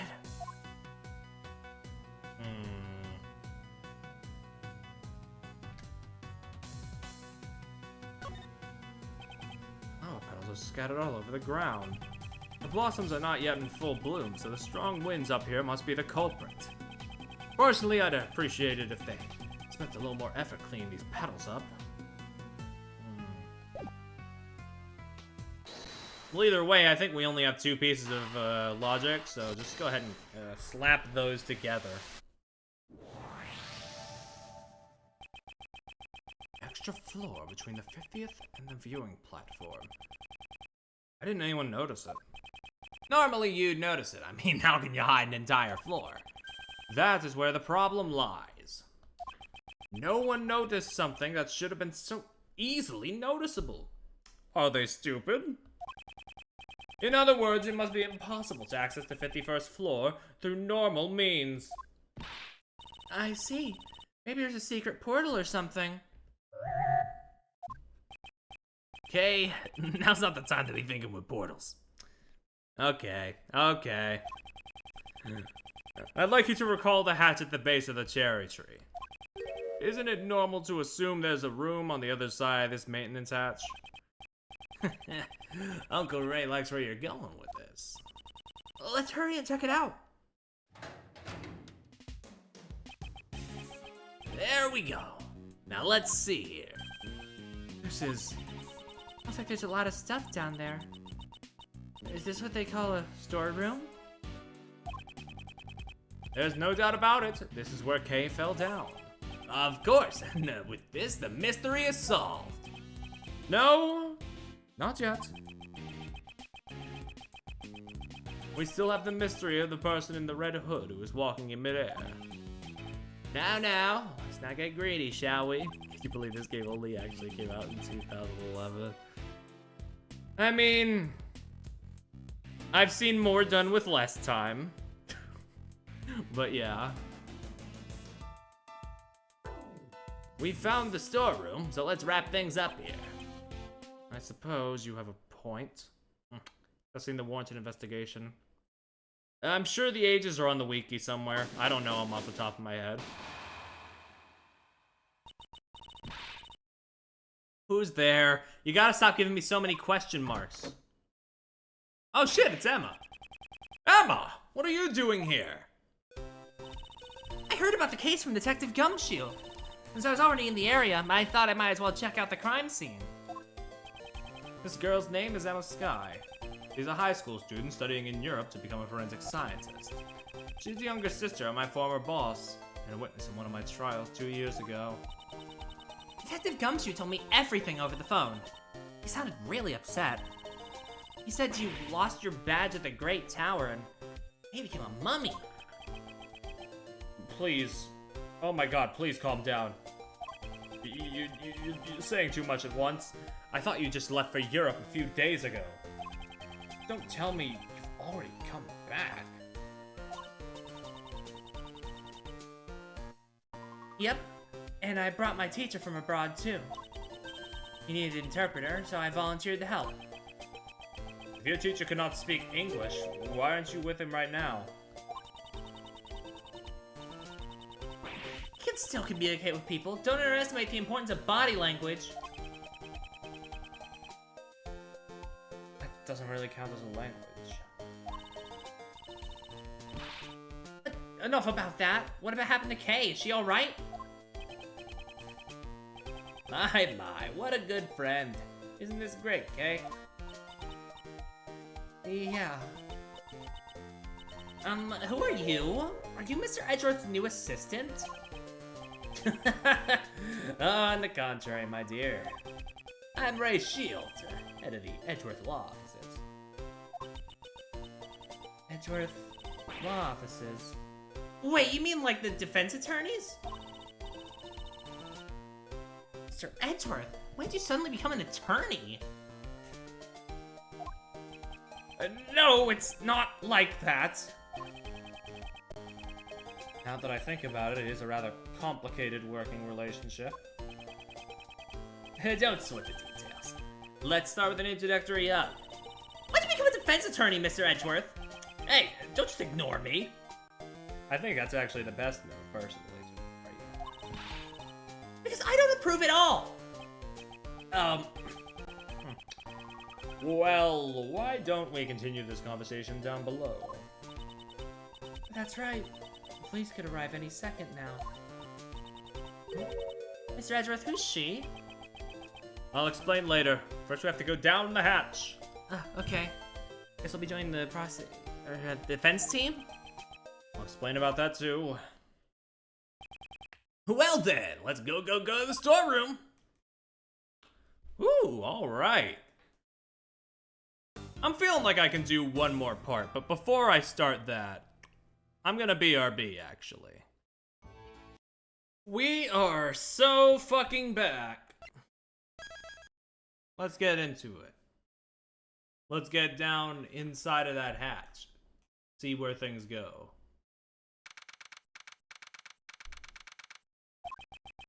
It's pretty dark down here. I can't see a thing. Watch your footing, Emma. Ouch! I think I hit my head. Okay, be careful not to slip. Take your time coming down. Okay. Light switch should be around here somewhere. Lip. This is the hidden 51st floor. It's being used as a storeroom. Oh, hey, I see a certain suitcase over there on the right. We'll need to investigate it thoroughly. Mr. Edgeworth, please tell me about the case. Right then, where should I begin? I see. It's certainly a serious situation. I don't know why that guy sweats so much out his beard. I know, it's very disturbing. Why does she look like she's having so much fun? Looks like you're in a bind, prosecutorial attorney Edgeworth. I think more importantly, there's a certain giant statue. Yeah, that too, but the colors of the suitcase caught my eye. I'm not a defense attorney, nor is there such thing as a prosecutorial attorney. This looks like a job for science. Don't you worry, I've got everything here in my bag. Are you sure you're up for this, Emma? Of course! So once again, it's good to be working with you, Mr. Edgeworth. And I'm glad to be working with you as well. It looks like we got ourselves another cute assistant. So, what's the plan? Okay, well, step 1, Ray. Kill yourself! Step 2. Kill yourself! Step 3. Kill yourself! Anyway. That lift looks pretty suspicious to me.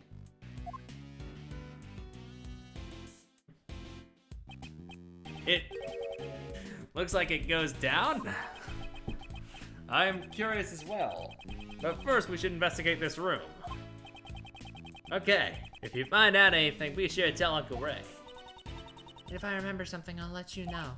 Yes, please do. Emma? Roger, I'm ready to support.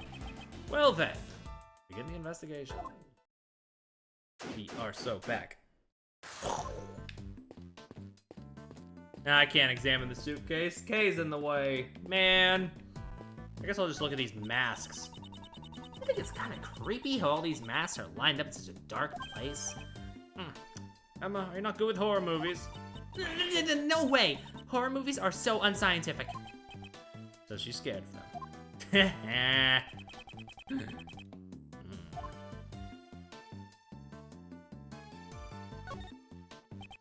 Various masks are placed here. There's even one of the steel samurai. Indeed, these are fairly high quality replicas. Scientifically speaking, it's just a bunch of random masks. Certainly does look like a hodgepodge collection. But this hook is... Looks like a hook to hang a mask from. I wonder what mask used to be here. Yeah, I wonder. Thank you, Rhoda. The Jammin' Ninja mask that that Kay had with her. So it's originally attached to this hook. That sounds plausible, scientifically speaking. In other words, Kay came here? It's quite likely. For what purpose? Maybe she's gonna steal something from this place. Great thief who steals the truth, huh? No, I don't think we can answer that question at this time. Well, look around some more. These are What is it? the items displayed on the shelf here, if I recall correctly. Twitch, don't kill me, please. Twitch, don't kill me. That is just lighting on those tits. Those are not nipples. They're all evidence from past cases I was involved with. What are they doing here? I guess that would make this place the PIC's evidence storeroom, huh? These items should be kept in the care of the police. Don't they keep evidence in the prosecutor's office? Only for current trials. However, once a verdict has been reached, the evidence is transferred over to the police department. Stored in the evidence room. But it looks like the evidence has been stored here instead. No point in worrying about it. For now, I should try examining everything. Looks like some of the evidence has tags in front of them. And there are numbers on those tags, huh? Maybe they're the ID numbers of the evidence? No, based on how large these numbers are and the nature of these items, I'd say these are prices. Prices? If that's the case, wow, these are ridiculously expensive. She seems more concerned with the high prices than the legality of this whole affair. Evidence on display. I should inspect every nook and cranny. Look at this little guy. Oh, how cute. That stuffed animal's so fluffy. That's from Gourd Lake. Oh yeah. It should be in the care of the prosecutor assigned to that case right now. Why is it sitting in a place like this? Huh? The little guy's missing his left horn. His left horn. Pretty sure it was already missing when I first saw it. This must be a defective product. I demand a recall. And now that I think about it, giving a broken toy to a country's president does sound strange.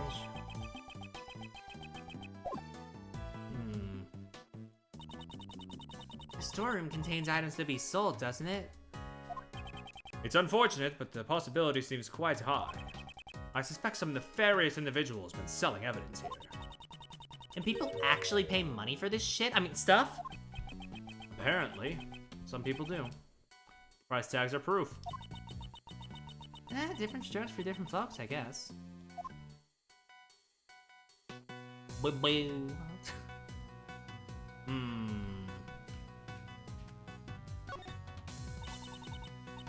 That's strange. Only this one spot is empty, but still has a price tag just like all the others. Indeed. Furthermore, there is a part of this cloth that is not covered in dust. Perhaps something was placed here not so long ago. I see. Sure seems like it. But what could it have been? This star-shaped mark in the dust. I wonder, could it be related to a certain piece of evidence? I mean, if you're doing that, I might as well let's get the deuce in, I guess. Oh shit, I didn't even notice. This dust pattern matches up perfectly with the base of the candelabra. It's likely that the killer got the candelabra from this very storeroom. Does that mean the candelabra was also a piece of evidence? It's quite possible. However, that is not the issue here. The murder weapon originally came from the storeroom. It what from the storeroom? Shut up. We must keep that in mind.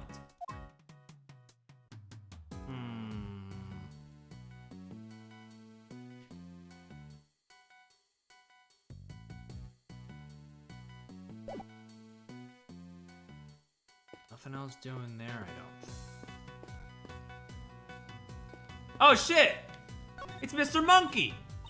What's this? It looks like a giant head. If I recall, this is the head of Mrs. Monkey. Oh my god, I'm so sorry. Oh my god, I didn't mean to misgender. Fuck. I genuinely, it must have been like a fucking, like, it literally must have just been like, what's the word? Like,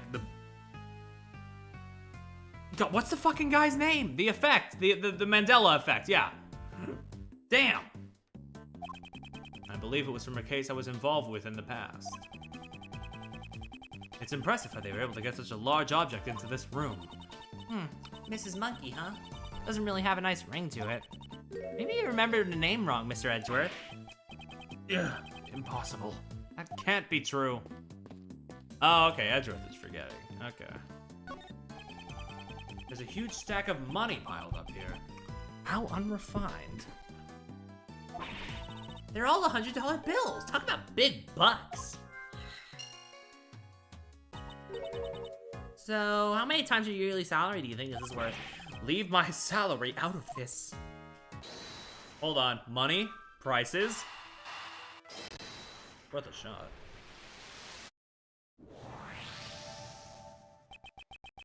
The price tags attached to the piece of evidence and that huge stash of cash. It's clear that the buying and selling of evidence was being carried out here. The hidden 51st floor evidence was being trafficked.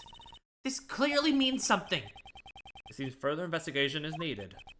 But the dealings that went on in this place. When there was a witness, we could just ask them. Witness?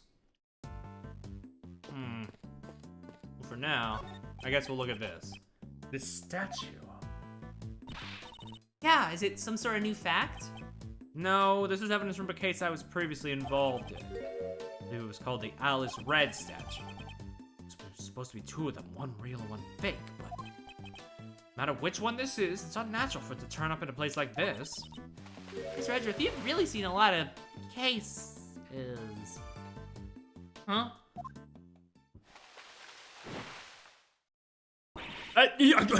Lotta jump scare? Gotcha! Yippee-ki-yay, I got me a scoop! Ugh! Ugh, my eyes. Stop it. You ain't getting away from the great Lotta's camera that easily. I reckon y'all must be criminals. I'ma snap 16 shots before y'all couldn't even say cheese. Not criminals. Oh, man. Really? You ain't fooling my camera justice with those words. You are... Huh? Ain't you that heinous prosecutor from back then? What are you calling heinous? This is Lotta Hart. He's a photographer I've dealt with during my past cases. Once the report was not enough for this game. They don't let me go 2 weeks without one. Okay, that's not true. I took a 2-week break during investigations too. I see her distinctive accent and her chatterbox mouth haven't changed a bit. Just look at that face. You're obviously up to no good. Seems she has a bad impression of us. Now it's time to pay your dues. Stay still while I photograph y'all. We came here to investigate. Lies? You think you can fool me like that? Mr. Edgeworth, she's not listening at all. She seems harmless. Let's just leave her be for now. And by leave her be, I mean obviously interact with her dialogue tree. So, why'd you come here? For the people of the world and for myself. I'm a social justice photographer after all. Huh. Social justice? Then allow me to guess the reason why you came here. Was it perhaps to expose the illegal evidence trafficking? Oh, I get it. You're trying to get a scoop on the secret dealings. Y'all know that much already. Well, I reckon there ain't no reason to hide it anymore. My sources tell me there's some kind of black market auction being held around these parts. What did you say? So then, all this evidence is... Yep, they're the goods for the auction. There's a lot of dirty money flying around here. I wanted to try and catch it with my own 2 eyes. My source gave me a whole bunch of info, but I figured just hearing about it ain't enough. Seeing's believing after all. So I've been staking out the place, but I'm behind this here statue since yesterday. This auction took place last night and went on till the early morning. Murder on the night of the black market auction? Could the two events be related? Perhaps.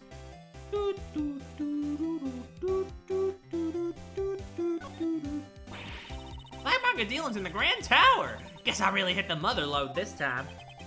Were all the items in the auction pieces of evidence? There was some normal stuff too, like stolen art and the like. I wouldn't consider stolen art to be normal. But I reckon the evidence was the star of the show here. These folks are law fanatics trying to get their hands on the latest goods from the police. So that's what you wanted to get pictures of, Miss Hart? And pretty much. They were meeting right under this very storeroom, so I watched them from up here. You said you were here since yesterday. Did you witness the entire event? It was a black market auction after all. They followed a fairly detailed procedure. First, the participants entered the storeroom from the viewing platform one at a time. When they got in, they each took one of those masks on the wall over there. Funny thing about those masks, they're all equipped with voice changers, itty bitty ones. The way they wouldn't be recognized. They wanted to protect their anonymity. You mean their anonymity? Yeah, that's it. Their anonymity. Why not just say identity and make things easier for all of us? After putting on the mask, they go down the lift. And then they do the thing, yeah. On the way back, it was the exact same thing, but in reverse. Yep. They'd come up one by one, return the masks, and head up out of the storeroom. Wow, that's pretty thorough. Okay. How many participants were there? 11 people together. I counted each of them as they made their way down. 11, huh? I can think of another thing. That I have been interacting with a lot recently that has 11 characters. What? Who said that? I'll have you know, I wasn't just laid up behind this statue the entire time. Then where were you in the beginning? The beginning? Well, don't you worry about that. You hear? She was hiding behind the statue this entire time. Yeah, Lotta just snuck in here. She's one of the most powerful Ace Attorney characters. I watched the folks coming in while lurking in the shadows, all secret agent-like. Note to self, secret agents like to lurk in the shadows. Oh, fuck. After they all went down, I watched the whole thing from the lift. That lift stayed down the entire time? No, it came back up, but there's a tiny gap in the floor there. There's a bit of space between the floor and the lift partition, you see? So I could see just about everything that was going on down there. Then, did you see the person who was conducting the auction? Well, yeah, you betcha I did. What kind of story would this be if I didn't know who the conductor was? Conductor, huh? You'll need to ask her for more details. You have any more information about this so-called conductor? You know, I came here to get me a scoop. What makes you think I'll give you all my info willy-nilly? Basically, what you're saying is you don't know. Ah, I see. That's why she won't answer. Yo, the fucking pensive Lotta, but at a different angle. Let's fucking go!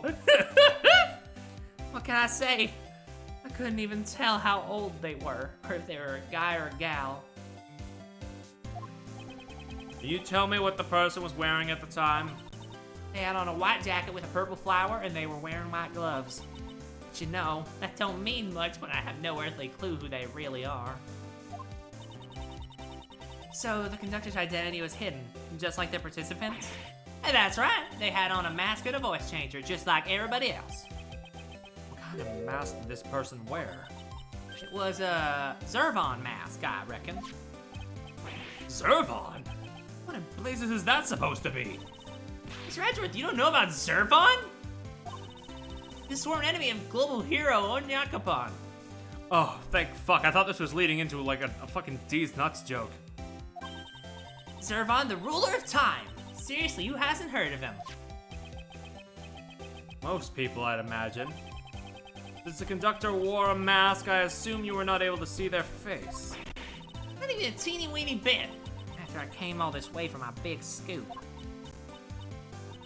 This whole story has turned out to be nothing but fool's gold.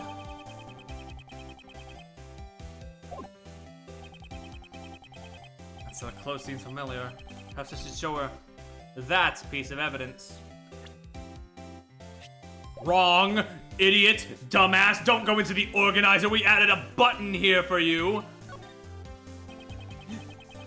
You said the conductor wore a white jacket with a purple flower and white gloves. That's right. They sure look spiffy for a criminal mastermind. Miss Hart, did they look anything like this? Hey! That's it! That's the conductor. Yeah, hold your horses. Are you telling me the conductor is dead? She is the victim of a not special case, apparently. Not a very special case, just a case. She's the victim of a case we're investigating. Her name is Jill Crane. Have you heard of her?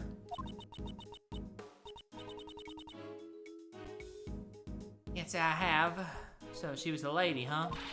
What kind of gal dresses like that? She gets her kicks by fooling me into thinking she's a guy? Okay. I doubt that her intention was to deceive you. Setting that aside, we've established something of major importance.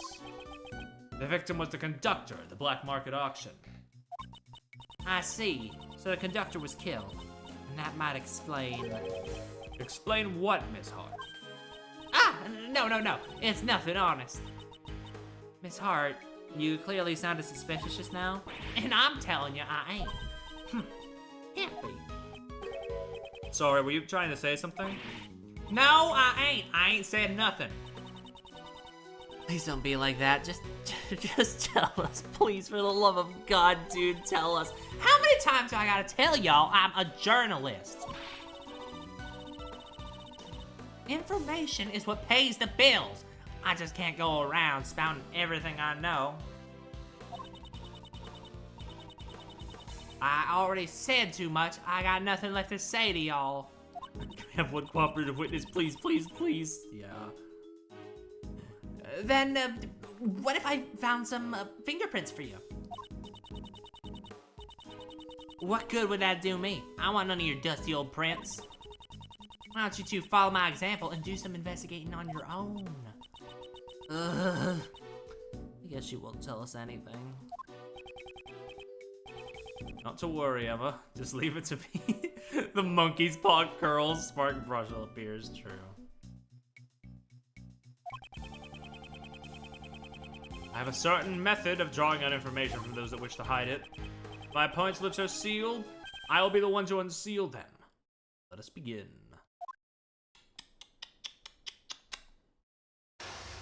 Chess moment! First, let's analyze my opponent's demeanor. I ain't telling you nothing, so quit wasting my time. He seems rather impatient.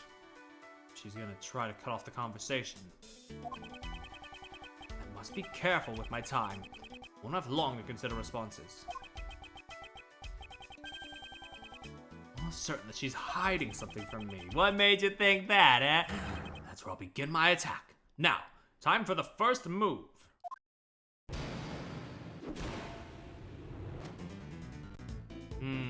Let's calm down and talk this over. The fuck, I didn't expect that to go on its own. I'm always calm. Now leave me alone. Wait and see. A real journalist always keeps her cool. Speaking of journalists, I have something interesting to tell you. A few days ago, I met another self-proclaimed journalist. She spoke with an accent quite similar to your own. She spoke like me? Then maybe it was, Yes, it was your sister. No, it was your student, right? Nicole Swift. She had a distinct way of speaking, one very much like your own. Furthermore, she said that she had a mentor. That she had been referring to you. Oh, fuck. So you know Nicole. Well, ain't that a fun little coinkydink? Where'd y'all meet? Wait, No. Stop trying to get me to spill the beans. Whew, that was a close call. She lets down her guard when she talks about Miss Swift. Should be a useful clue. Give me your phone, the information. I want you to tell me everything that you know right now. No way, Jose. I ain't spilling my guts to someone I have no connection with. Perhaps I should use that clue then. I'm an acquaintance of your apprentice. Hello, Letry. Yes, it's a Lotta moment. There's a lot going on here. You say I have no connection with you, Miss Hart. But don't we have a mutual acquaintance with your apprentice? We both follow them on social media. Well, that's, I reckon it would be mighty cruel of me to give Nicole's friends the cold shoulder. Well, then why don't you share with us what you know? Well, when you put it like that, no, I ain't falling for your nasty tricks. No siree. Your Scoo? I think me skipping a dialogue box here has made me miss a critical piece of critical moment here. Your Scoo? No, just forget it. It ain't nothing important. You have a scoop? So much funnier when it's fully out of context? Yeah. Shout out to Scoo. Such a slip of the tongue, it's hardly becoming of a journalist. You have a scoop, don't you? Now tell me what it is. Oh! All right, you got me. I had me a perfect scoop. But I ain't telling you what it is. I'm gonna sell the story to a publisher. The information she's hiding could be vital to the investigation. I need to make her talk. Apparently Scoo was real. Apparently this was something, that's ridiculous enough to where I can believe it was something in the community before, of course, yeah. Next, I will press her on the contents of her Scoo. She may be quick to lose her temper, but she's even quicker to loosen her tongue. She is not a difficult opponent. Now to extract the information I need. Is it related to the black market auction? Does this scoop of yours have something to do with a black market auction? What are you talking about? I don't know nothing about that. Weren't you in the middle of infiltrating the black market auction? The only logical conclusion is that your story has nothing to do with it. You ain't getting any answers from me. I didn't hear nothing. Did you hear something at the auction? You didn't hear what exactly? Did you hear something during the auction? Oh, fuck. No, that's, I just heard a weird sound, that's all. It ain't even worth mentioning in my article, just forget about it. There's no question. Something happened during the black market auction. You heard a strange sound. This could be a useful clue. Did you... some sort of incident? The story pertain to an incident of some kind? Well, maybe it does, maybe it doesn't. That's hardly a clear answer. Why are you always hollering at me? I ain't done nothing wrong, I just snuck in to do some investigative reporting. You were trespassing. You didn't do anything wrong. Bold statement. Considering you're currently trespassing on private property. Hey, you're doing it too. Well, I guess prosecutors got the right to investigate wherever they please. Probably shouldn't mention anything about the current state of my employment. There are far worse people in the world, you know. I reckon I'm a saint compared to folks who murder. Don't tell me you committed a murder. Is your scoop a murder incident? Oh fuck, I'm almost out of time. I can't be reading these aloud. Considering what you just mumbled, it is possible your scoop has something to do with a murder incident. Hey, I was only talking in general terms just now. I mean, anyone look like a bag of roses compared to a murderer, right? It sounds like you're just making excuses to me. All I did was gather info on the black market auction. A murder incident? Pshaw, I don't know anything about that. I ain't seen or heard nothing. Up, clue time.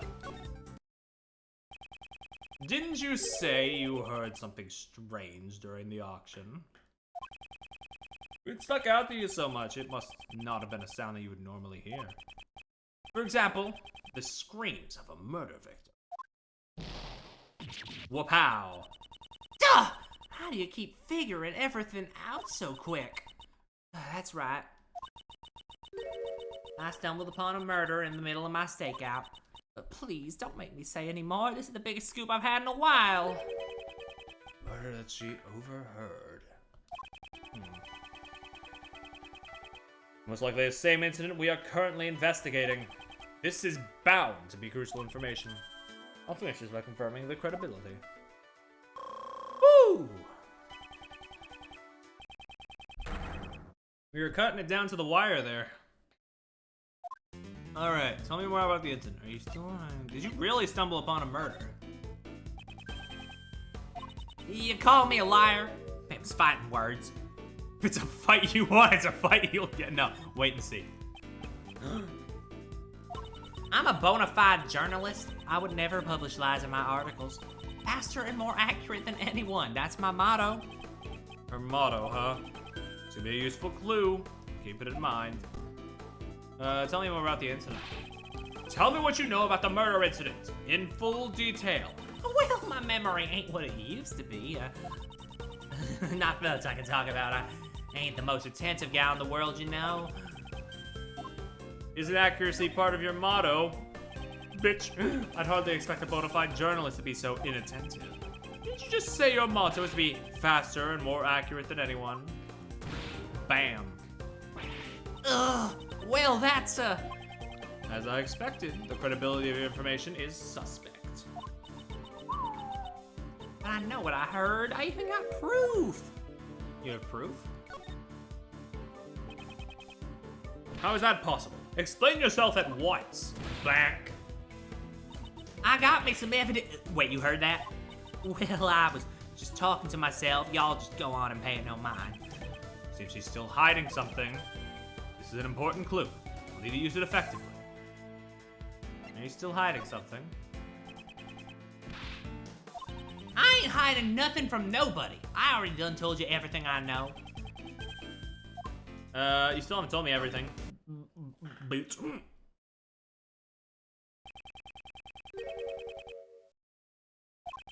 You have evidence regarding the incident you witnessed, don't you?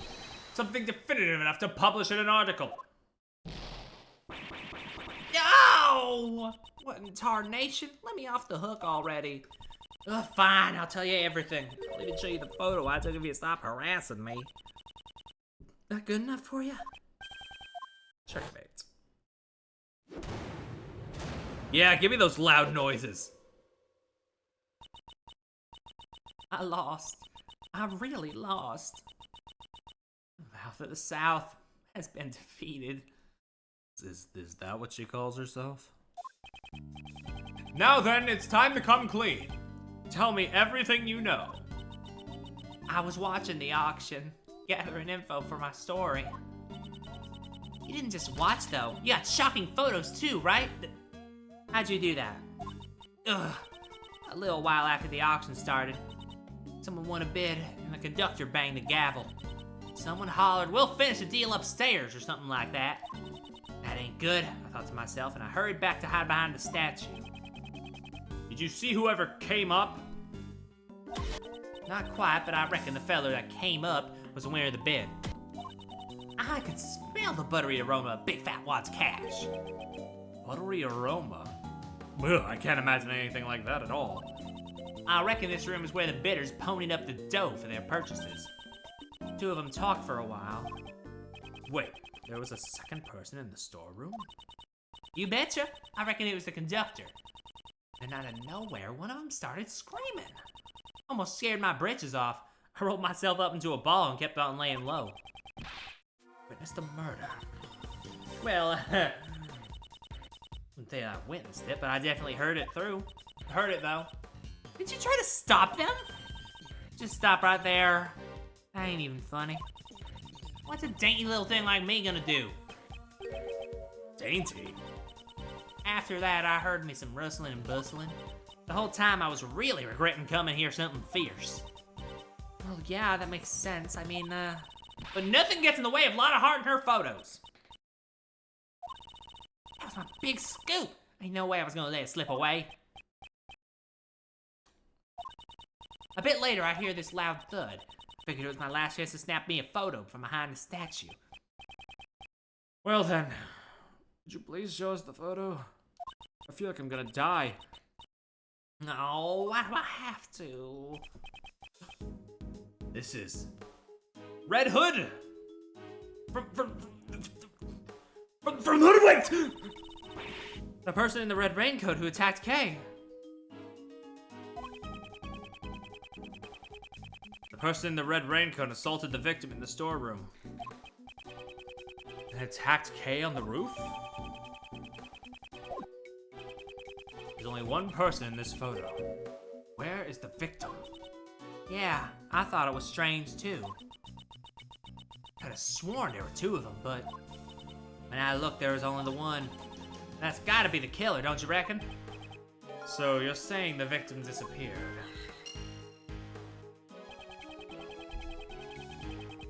You were able to tell this person was the culprit just by looking? Their hand was stained bright red, so I figured it was them. What happened to the auction after the murder? Nothing really, just went on like normal. I guess those rich folks didn't give it a hoot. They got some nerve.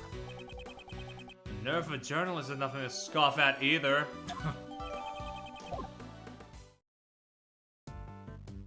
Well. Now what?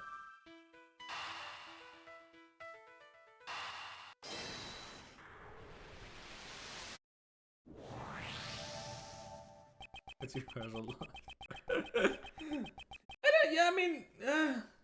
There are worse characters, but there aren't many characters that are more frequent than her. So it's understandable, you know. We assume that the murder took place in this storeroom, and we must conclude that the body was here as well. Huh? Isn't that pretty obvious? You remember how the participants left the auction? Of course. They'd passed through this storeroom on the way back from the auction. Exactly. The culprit had to hide the body so that the participants wouldn't discover it. Real question is the body hidden? Good question. Emma, would you mind lending me a hand? Leave it to me. What do you want me to do? Let's see.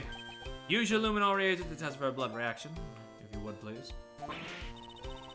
Okay, let me show you the power of science. The glint in her eyes is getting brighter by the second. Oh, brighter than that damn camera flash. Let's start by examining that ladder over there. Based on Miss Hart's picture, the person in the red raincoat headed towards that ladder. Chances are, something will turn up if we check there. All right, let's get touching. There's a blood stain on the spot, you'll get a reaction like that. No matter how many times these blood stains are always so gruesome. There's a blood reaction here, but it's kind of faint. Let's spray a few more times and it should get nice and clear. Wee. I should probably switch the screens, hold on. Why is it not switching the screens? Hold on. There we go. You understand how I look for bloodstains now? There are probably a few more bloodstains here, so why don't you give it a try, Mr. Edgeworth? Okay. Blip. Oh, shit.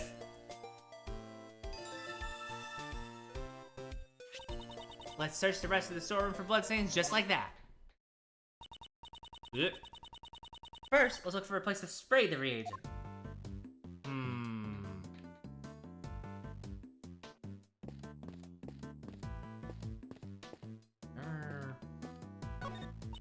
You want to examine this spot? Unfortunately, there were no reactions. Okay.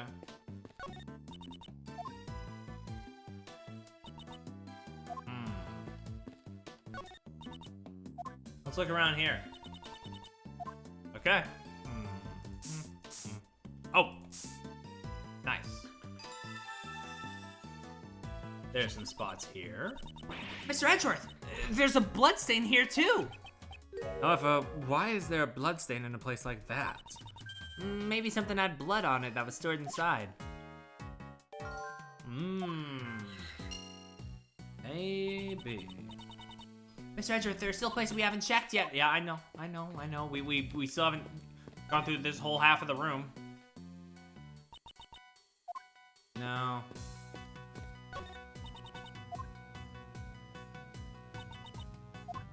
Nothing on the cache. Okay. What about the elevator? Ooh, they have a graphic for it. That means that there is one. Oh, nice. Mr. Edgeworth! There's a reaction. It's a bloodstain. But why in a place like this? Perhaps this is where the murder took place. Yeah, Kay's a bit fucked up right now. It looks like some of the blood dripped down to the floor below. Yeah, we found out about Kay. We met Sebastian's father, the fucking freak. And Francisca is also here. Looks like we found all the bloodstains in this storeroom. These who have investigated the storeroom sufficiently. Well, in that case...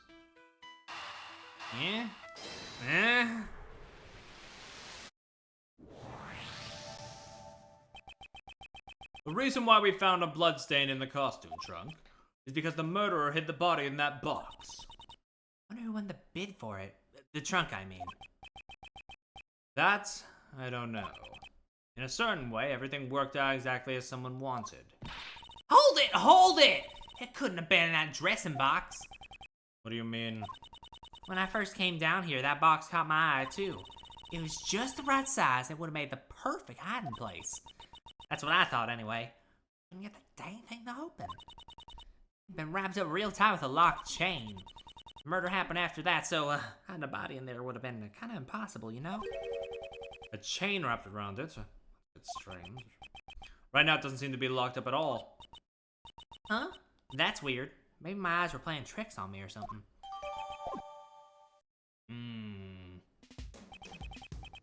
Is he on the tier list? I don't have enough information, but already somewhere in the bottom half, probably. And with that, I believe we have examined everything there is to examine here. Well then, let's head on down. Oh, have we decided our next destination? Hey, Kay! Yes, Mr. Shields. We wouldn't want you to get lost, so make sure you stay real close to Uncle Ray, okay? Right, I'll follow you closely, Mr. Shields. These two. Since when did they get along like that? Yeah, look at us. Look at the gang.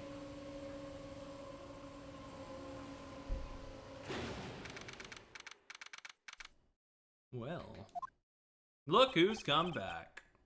Mr. Edgeworth! Yeah, there's a lot of people here. This place is, Is this the auction hall? No, it's the meeting room from before.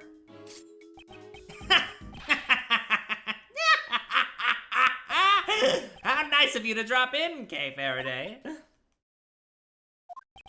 You've got some guts. Hey, you guys, arrest her! Arrest her! Wait, Kay is... That's for the rest of the riffraff. Just show them out the door.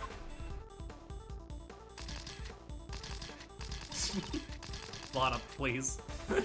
This is tyranny. Yeah, it's tyranny, pal. Miles, this is kind of bad. The light of justice shines above. Ow! Fuck! Oh! Why, me too. Hi, Francie.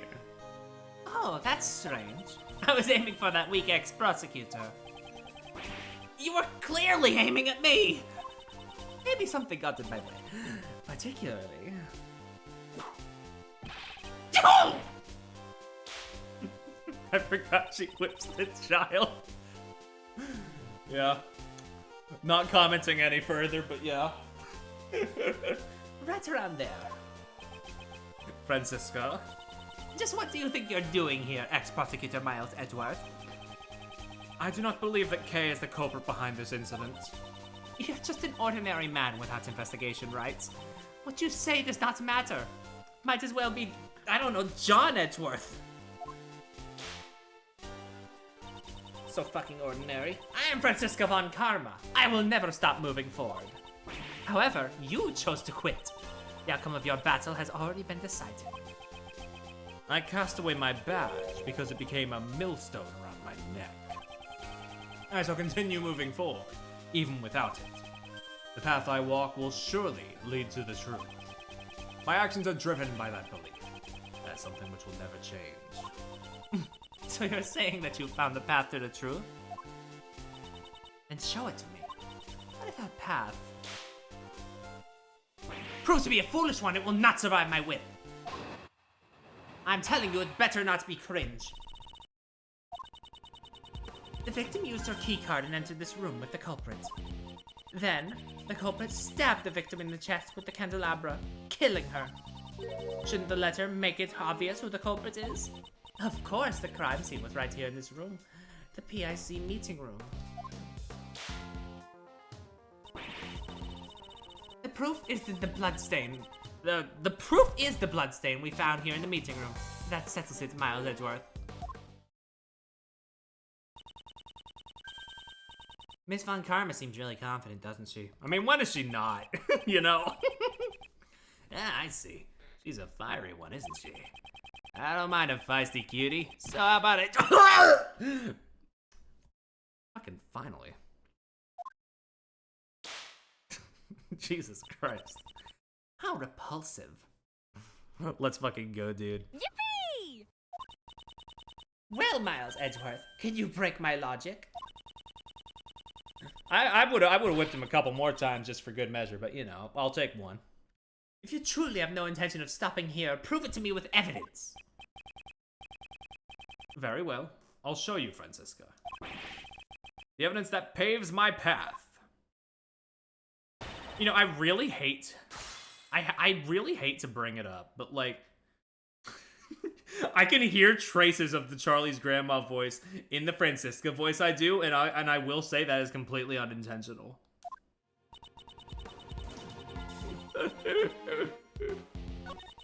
The culprit stabbed the victim in the chest, killing her. Shouldn't the letter make it obvious who the culprit is? Of course, the crime scene was right here in this room. Yeah. The proof is the bloodstain we found here in the meeting room. Is it? Because like that, because doesn't that line up with the... Where's the fucking... I feel like I'm going crazy. Wasn't there a thing here? Bloodstain? Oh, yeah. Right here, yeah. I was looking for a different bloodstain altogether, but yeah, it's right there. Ooh. Took me a minute. If memory serves me correctly, the blood in the meeting room was found in front of the statue of Lady Justice, was it not? To murder someone before Lady Justice, this culprit knows no fear. I wonder about that. Have a look at this piece of evidence. Blood was found in a storeroom right above the meeting room. And as you can see, there are signs it has dripped down onto the floor below. Around the hidden lift. The statue of Lady Justice! Then you understand. The murder did not take place here. The killer murdered the victim in the storeroom and then moved the body to this room. The Lady Justice witness was a coward trying to conceal their crime. And not the moment of the murder. She's smiling? Pardon me. I just remembered a conversation quite similar to this one. As I expected, Miles Edgeworth, such naivete couldn't possibly be an act. Just how is Mr. Edgeworth naive? Yeah! Have you forgotten? Or are you just playing the foolish fool? The amount of blood in the meeting room is clearly greater than in the storeroom. Please don't just hit me and then ignore me. Yo! Poor Gummy. Such a large amount of blood couldn't have simply dripped from the floor above. Even if it had, there should have been much more blood left behind in the storeroom. The murder could not have occurred anywhere other than this meeting room. As predictable as always, Francisco. What? The difference in the amount of the blood is just as you say. Question is, why does such a difference exist? That issue is trivial. I've already explained it with my perfect logic. In that case, how do you explain the blood that was found in the storeroom? I suppose you're going to tell me that it somehow sprayed all the way up there. Like a water fountain? No way. Exactly. It's impossible. In other words, the reason for a difference in the amount of blood is... She was not stabbed here. Guess the weapon was pulled out here? That would make sense. If you pull it out, the blood would just start... you know? The victim died of a stab wound. Naturally, there would be a significant amount of blood loss. That's obvious just from looking at the blood stain. But that's so weird. She was attacked in the storeroom, but there was less blood found there than... Yo!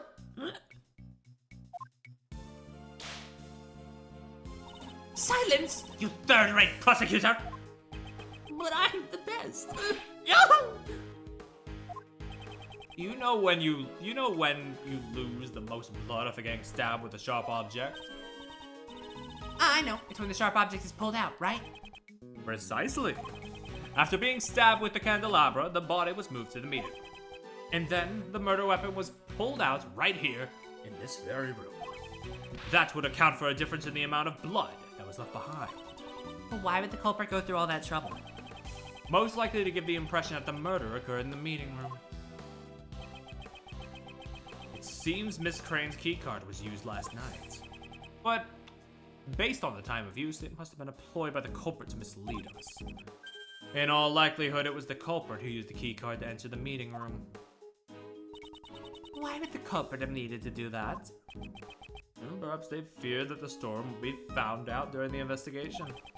If they were involved in the auction, they would not have wanted it to become public.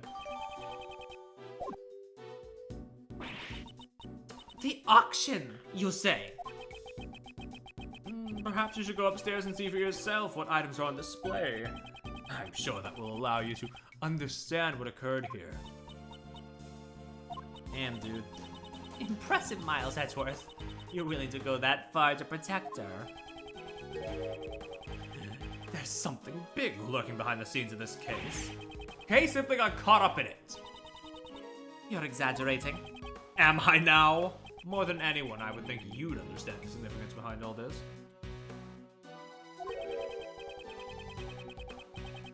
Why would you, a prosecutor working with Interpol, be involved in a domestic case? Wasn't your objective to crush a certain international smuggling ring? Your search for smuggled goods had led you here. Then isn't this feeling I have related to the case? I'm relieved. You haven't lost your touch, even though you've turned in your badge. I've heard about your situation.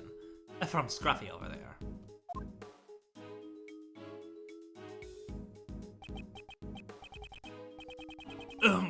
Sorry, sir. I just, wanted to help out somehow. A wise decision, detective.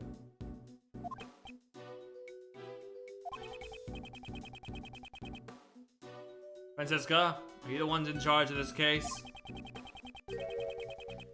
Interpol pursuing the black market auction? And what if I am? That's not something you need to know.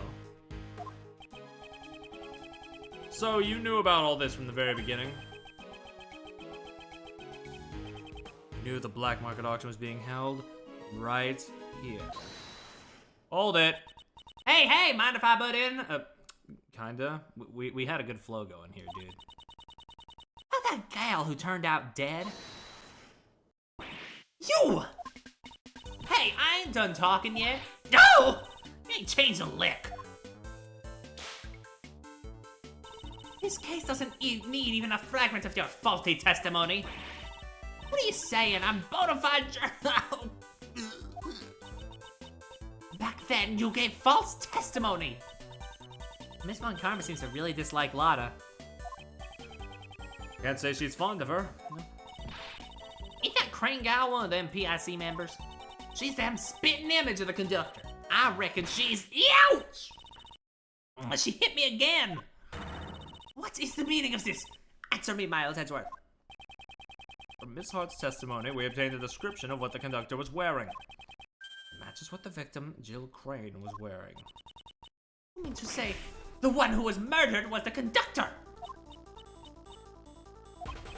Miss Von Karma, maybe you should come down. Getting in some good yelps today. Getting in some good practice on that front. It would seem that a new fact has just been brought to light. Indeed, I came here in pursuit of the black market option. In order to arrest the organizer of the event. In other words, the conductor. Francisca's here to whip literally everyone. She does not discriminate. I believe Miss Hart's testimony. If we believe Miss Hart's testimony, then the conductor is already dead. Wouldn't this mean that your investigation has ended in vain? That's right. That's right. However, I swear on my name I will not return empty-handed. I challenge you, Miles Edgeworth. I'll just fine, but why is she readying her whip like she's out for a victim of her own? I mean, I don't know. I will concede your argument. The murder occurred in the storeroom, correct? That would mean the culprit is someone who participated in the auction. If that photographer is correct, the victim was the conductor and the culprit was a customer. The culprit waited for the victim in the storeroom where the goods were delivered, and then stabbed the victim in the chest with the candelabra and found in the storeroom. That is all. I trust you have no objections. Unfortunately, that is not the case, because there is a hole in your testimony. As expected, Mr. Edgeworth. I didn't notice anything at all. Well then, please sell this with one blow. Yes, of course. What, as I crush her logic? Alright, fuck, let's go, dude. Murder occurred in the storeroom. That means the culprit is someone who participated in the auction, you know? The photographer is correct. The victim was the conductor, and the culprit was a customer. The culprit waited for the victim in the storeroom where the goods were delivered. Miss Hart was in the storeroom at the time. Would the culprit really have been waiting there? I don't know where she was hiding, but since you've seen it, you must know as well. There are numerous hiding places in that storeroom. But the culprit was hiding while they waited for the victim to arrive. I believe the crime occurred after the auction ended. After all, the victim was the organizer of the auction, the conductor. During the auction, the organizer would have to be in front of the customers the entire time. After it ended. Please add that statement to your testimony. After the auction... Wait.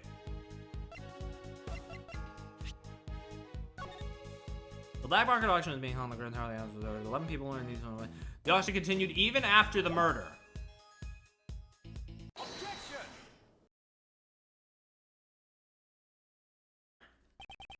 As I thought.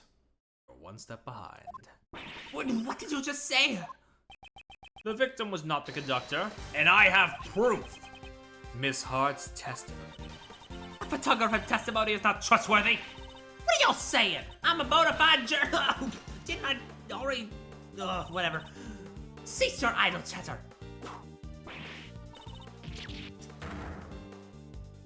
Objection! Francisca, calm down and listen. Miss Hart witnessed a part of the murder. Yo, bars? The main point here is that after witnessing the murder, she says the auction continued. That's right. Sure as can be. They all just kept going on shamelessly. You think the auction could have continued without someone conducting it? If the victim was not the conductor, the person killed must have been a customer. No! As I said from the beginning, Kay is not the culprit. After all, she herself was attacked by someone and lost consciousness. In which case, that would also make her a victim. If the action continued after the incident occurred, yes, the victim was not the conductor, but a customer. Bonk! That's enough! That voice. Yeah? Howdy, howdy. Order in the court. The chairman will now enter. You didn't have to bring him. You really didn't. You really didn't need to bring him over. My, no need to be so stiff. Actually, feel free to call me Blazy. Well then, Blazy, what brings you here? Huh? Well, I just wanted to see if my idiot son was working hard is all. Yeah, he's definitely like real low tier. Is this kind of father-son relationship really healthy? I had come to light a fire under you, but it seems I've found an unexpected bonus. Yeah, see, it's funny when we dunk on the kid, but when he does it, it's kind of like, To think that the criminal who has become the talk of the town would be here of all places. Everyone, restrain the suspect at once. Please wait! Kay Faraday is not the Silence! This is quite troubling, Edgeworth. Didn't I tell you earlier? The PIC desires a swift resolution to this case. If it's not, we could lose our trust with the public. They'd call us the waste of time committee. I mean, yeah, that is one thing I will give Blaze. Like, his sprites are really fucking good. Even if this character is giving me much unease and a lot of negative emotions. You know, it's troubling for me as well. That sort of thing. And at my age, too. And on top of that, an illegal investigation is not something I can overlook. Have you forgotten? You are no longer a prosecutor. You've lost your authority. I should bonk you on the head right now. Furthermore, you have aided a criminal in evading the law. Yes, that's right. You're so reliable, Courtney. I am aware of the consequences of my actions. You may punish me as you wish. However, we have found a new suspect. It's the person pictured here. Kay Faraday was attacked by this person and... Well, shit, fuck. There is no need for your explanation. Just recently, a red raincoat was discovered in the vicinity of this building. Oh, okay. Victim's blood and cherry blossom petals were found on the hood. Cherry blossom. How'd you mention it on the viewing platform? Ah, fuck.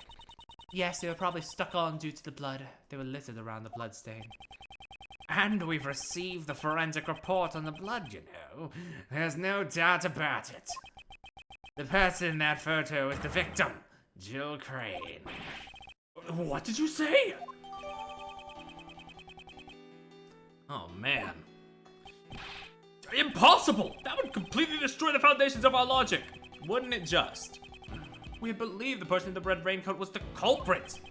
Now it turns out that person is actually the murder victim. Wait, if that's the case, then the prime suspect would be... Miss Faraday. You met a person in the red raincoat on the rooftop, did you not? Yes, I did, but... the person in the red raincoat was the murder victim. And Kay Faraday came into contact with that person. Since one of the parties is now dead, what happened next should be clear. Kay was attacked by that person. As the victim, it would be impossible for her to be the culprit. She literally, like, broke her bones. There's no evidence she was attacked, is there? Do you see the bandages on her body? Furthermore, we must consider the possibility that the victim fought back.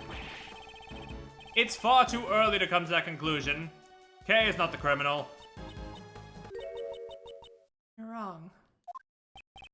Hey? That's wrong. Even though I don't want to believe it myself. Hearing about the raincoat, I finally remembered. I remember a little, but what I saw that night, culprit, is me. I remember looking down at the person in the red raincoat Mr. Edgeworth, it was me! The culprit was me all along! That can't be right! And why? Why do I have that memory? That person collapsed before my eyes, engulfed in a pool of blood! Why didn't I do anything?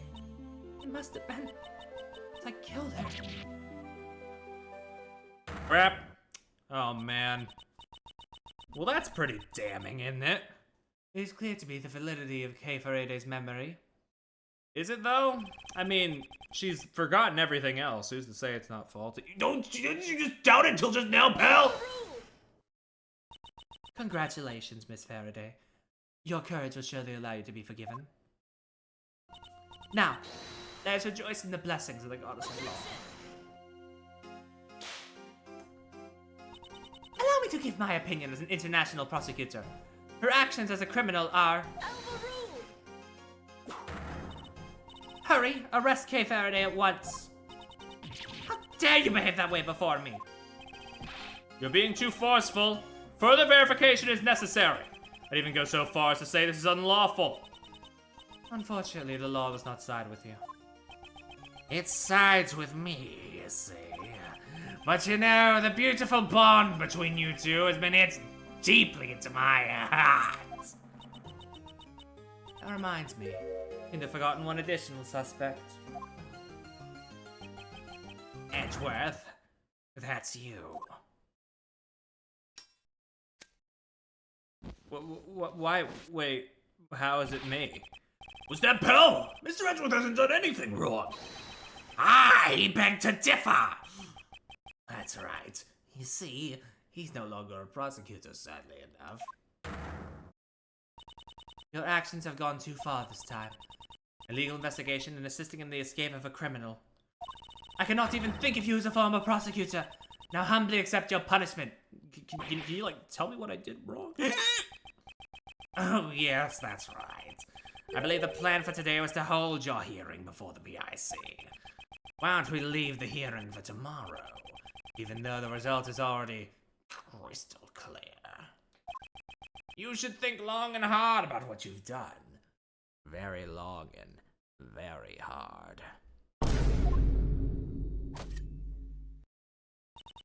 Court is now adjourned. Wapow. Fuck! Oh. Well, we're hitting 3 hours. I'm gonna go ahead and stop here. The vibes just sort of are just collapsing a little. So yeah, I think now's probably a good place to end it. You know, sometimes it just sort of happens like this. I maybe could go longer, but I don't want to end up doing like the whole fucking case in one stream. So, you know, we're gonna end it here. And, you know, yeah. We'll be back on Monday. I'm not doing a stream Saturday. It's my boyfriend's birthday. I want to spend time with him. So I will, I'll be around. Yeah. That's the wrong button! There we go. Thanks for stopping by. I'm gonna go, lie down and stuff. See ya!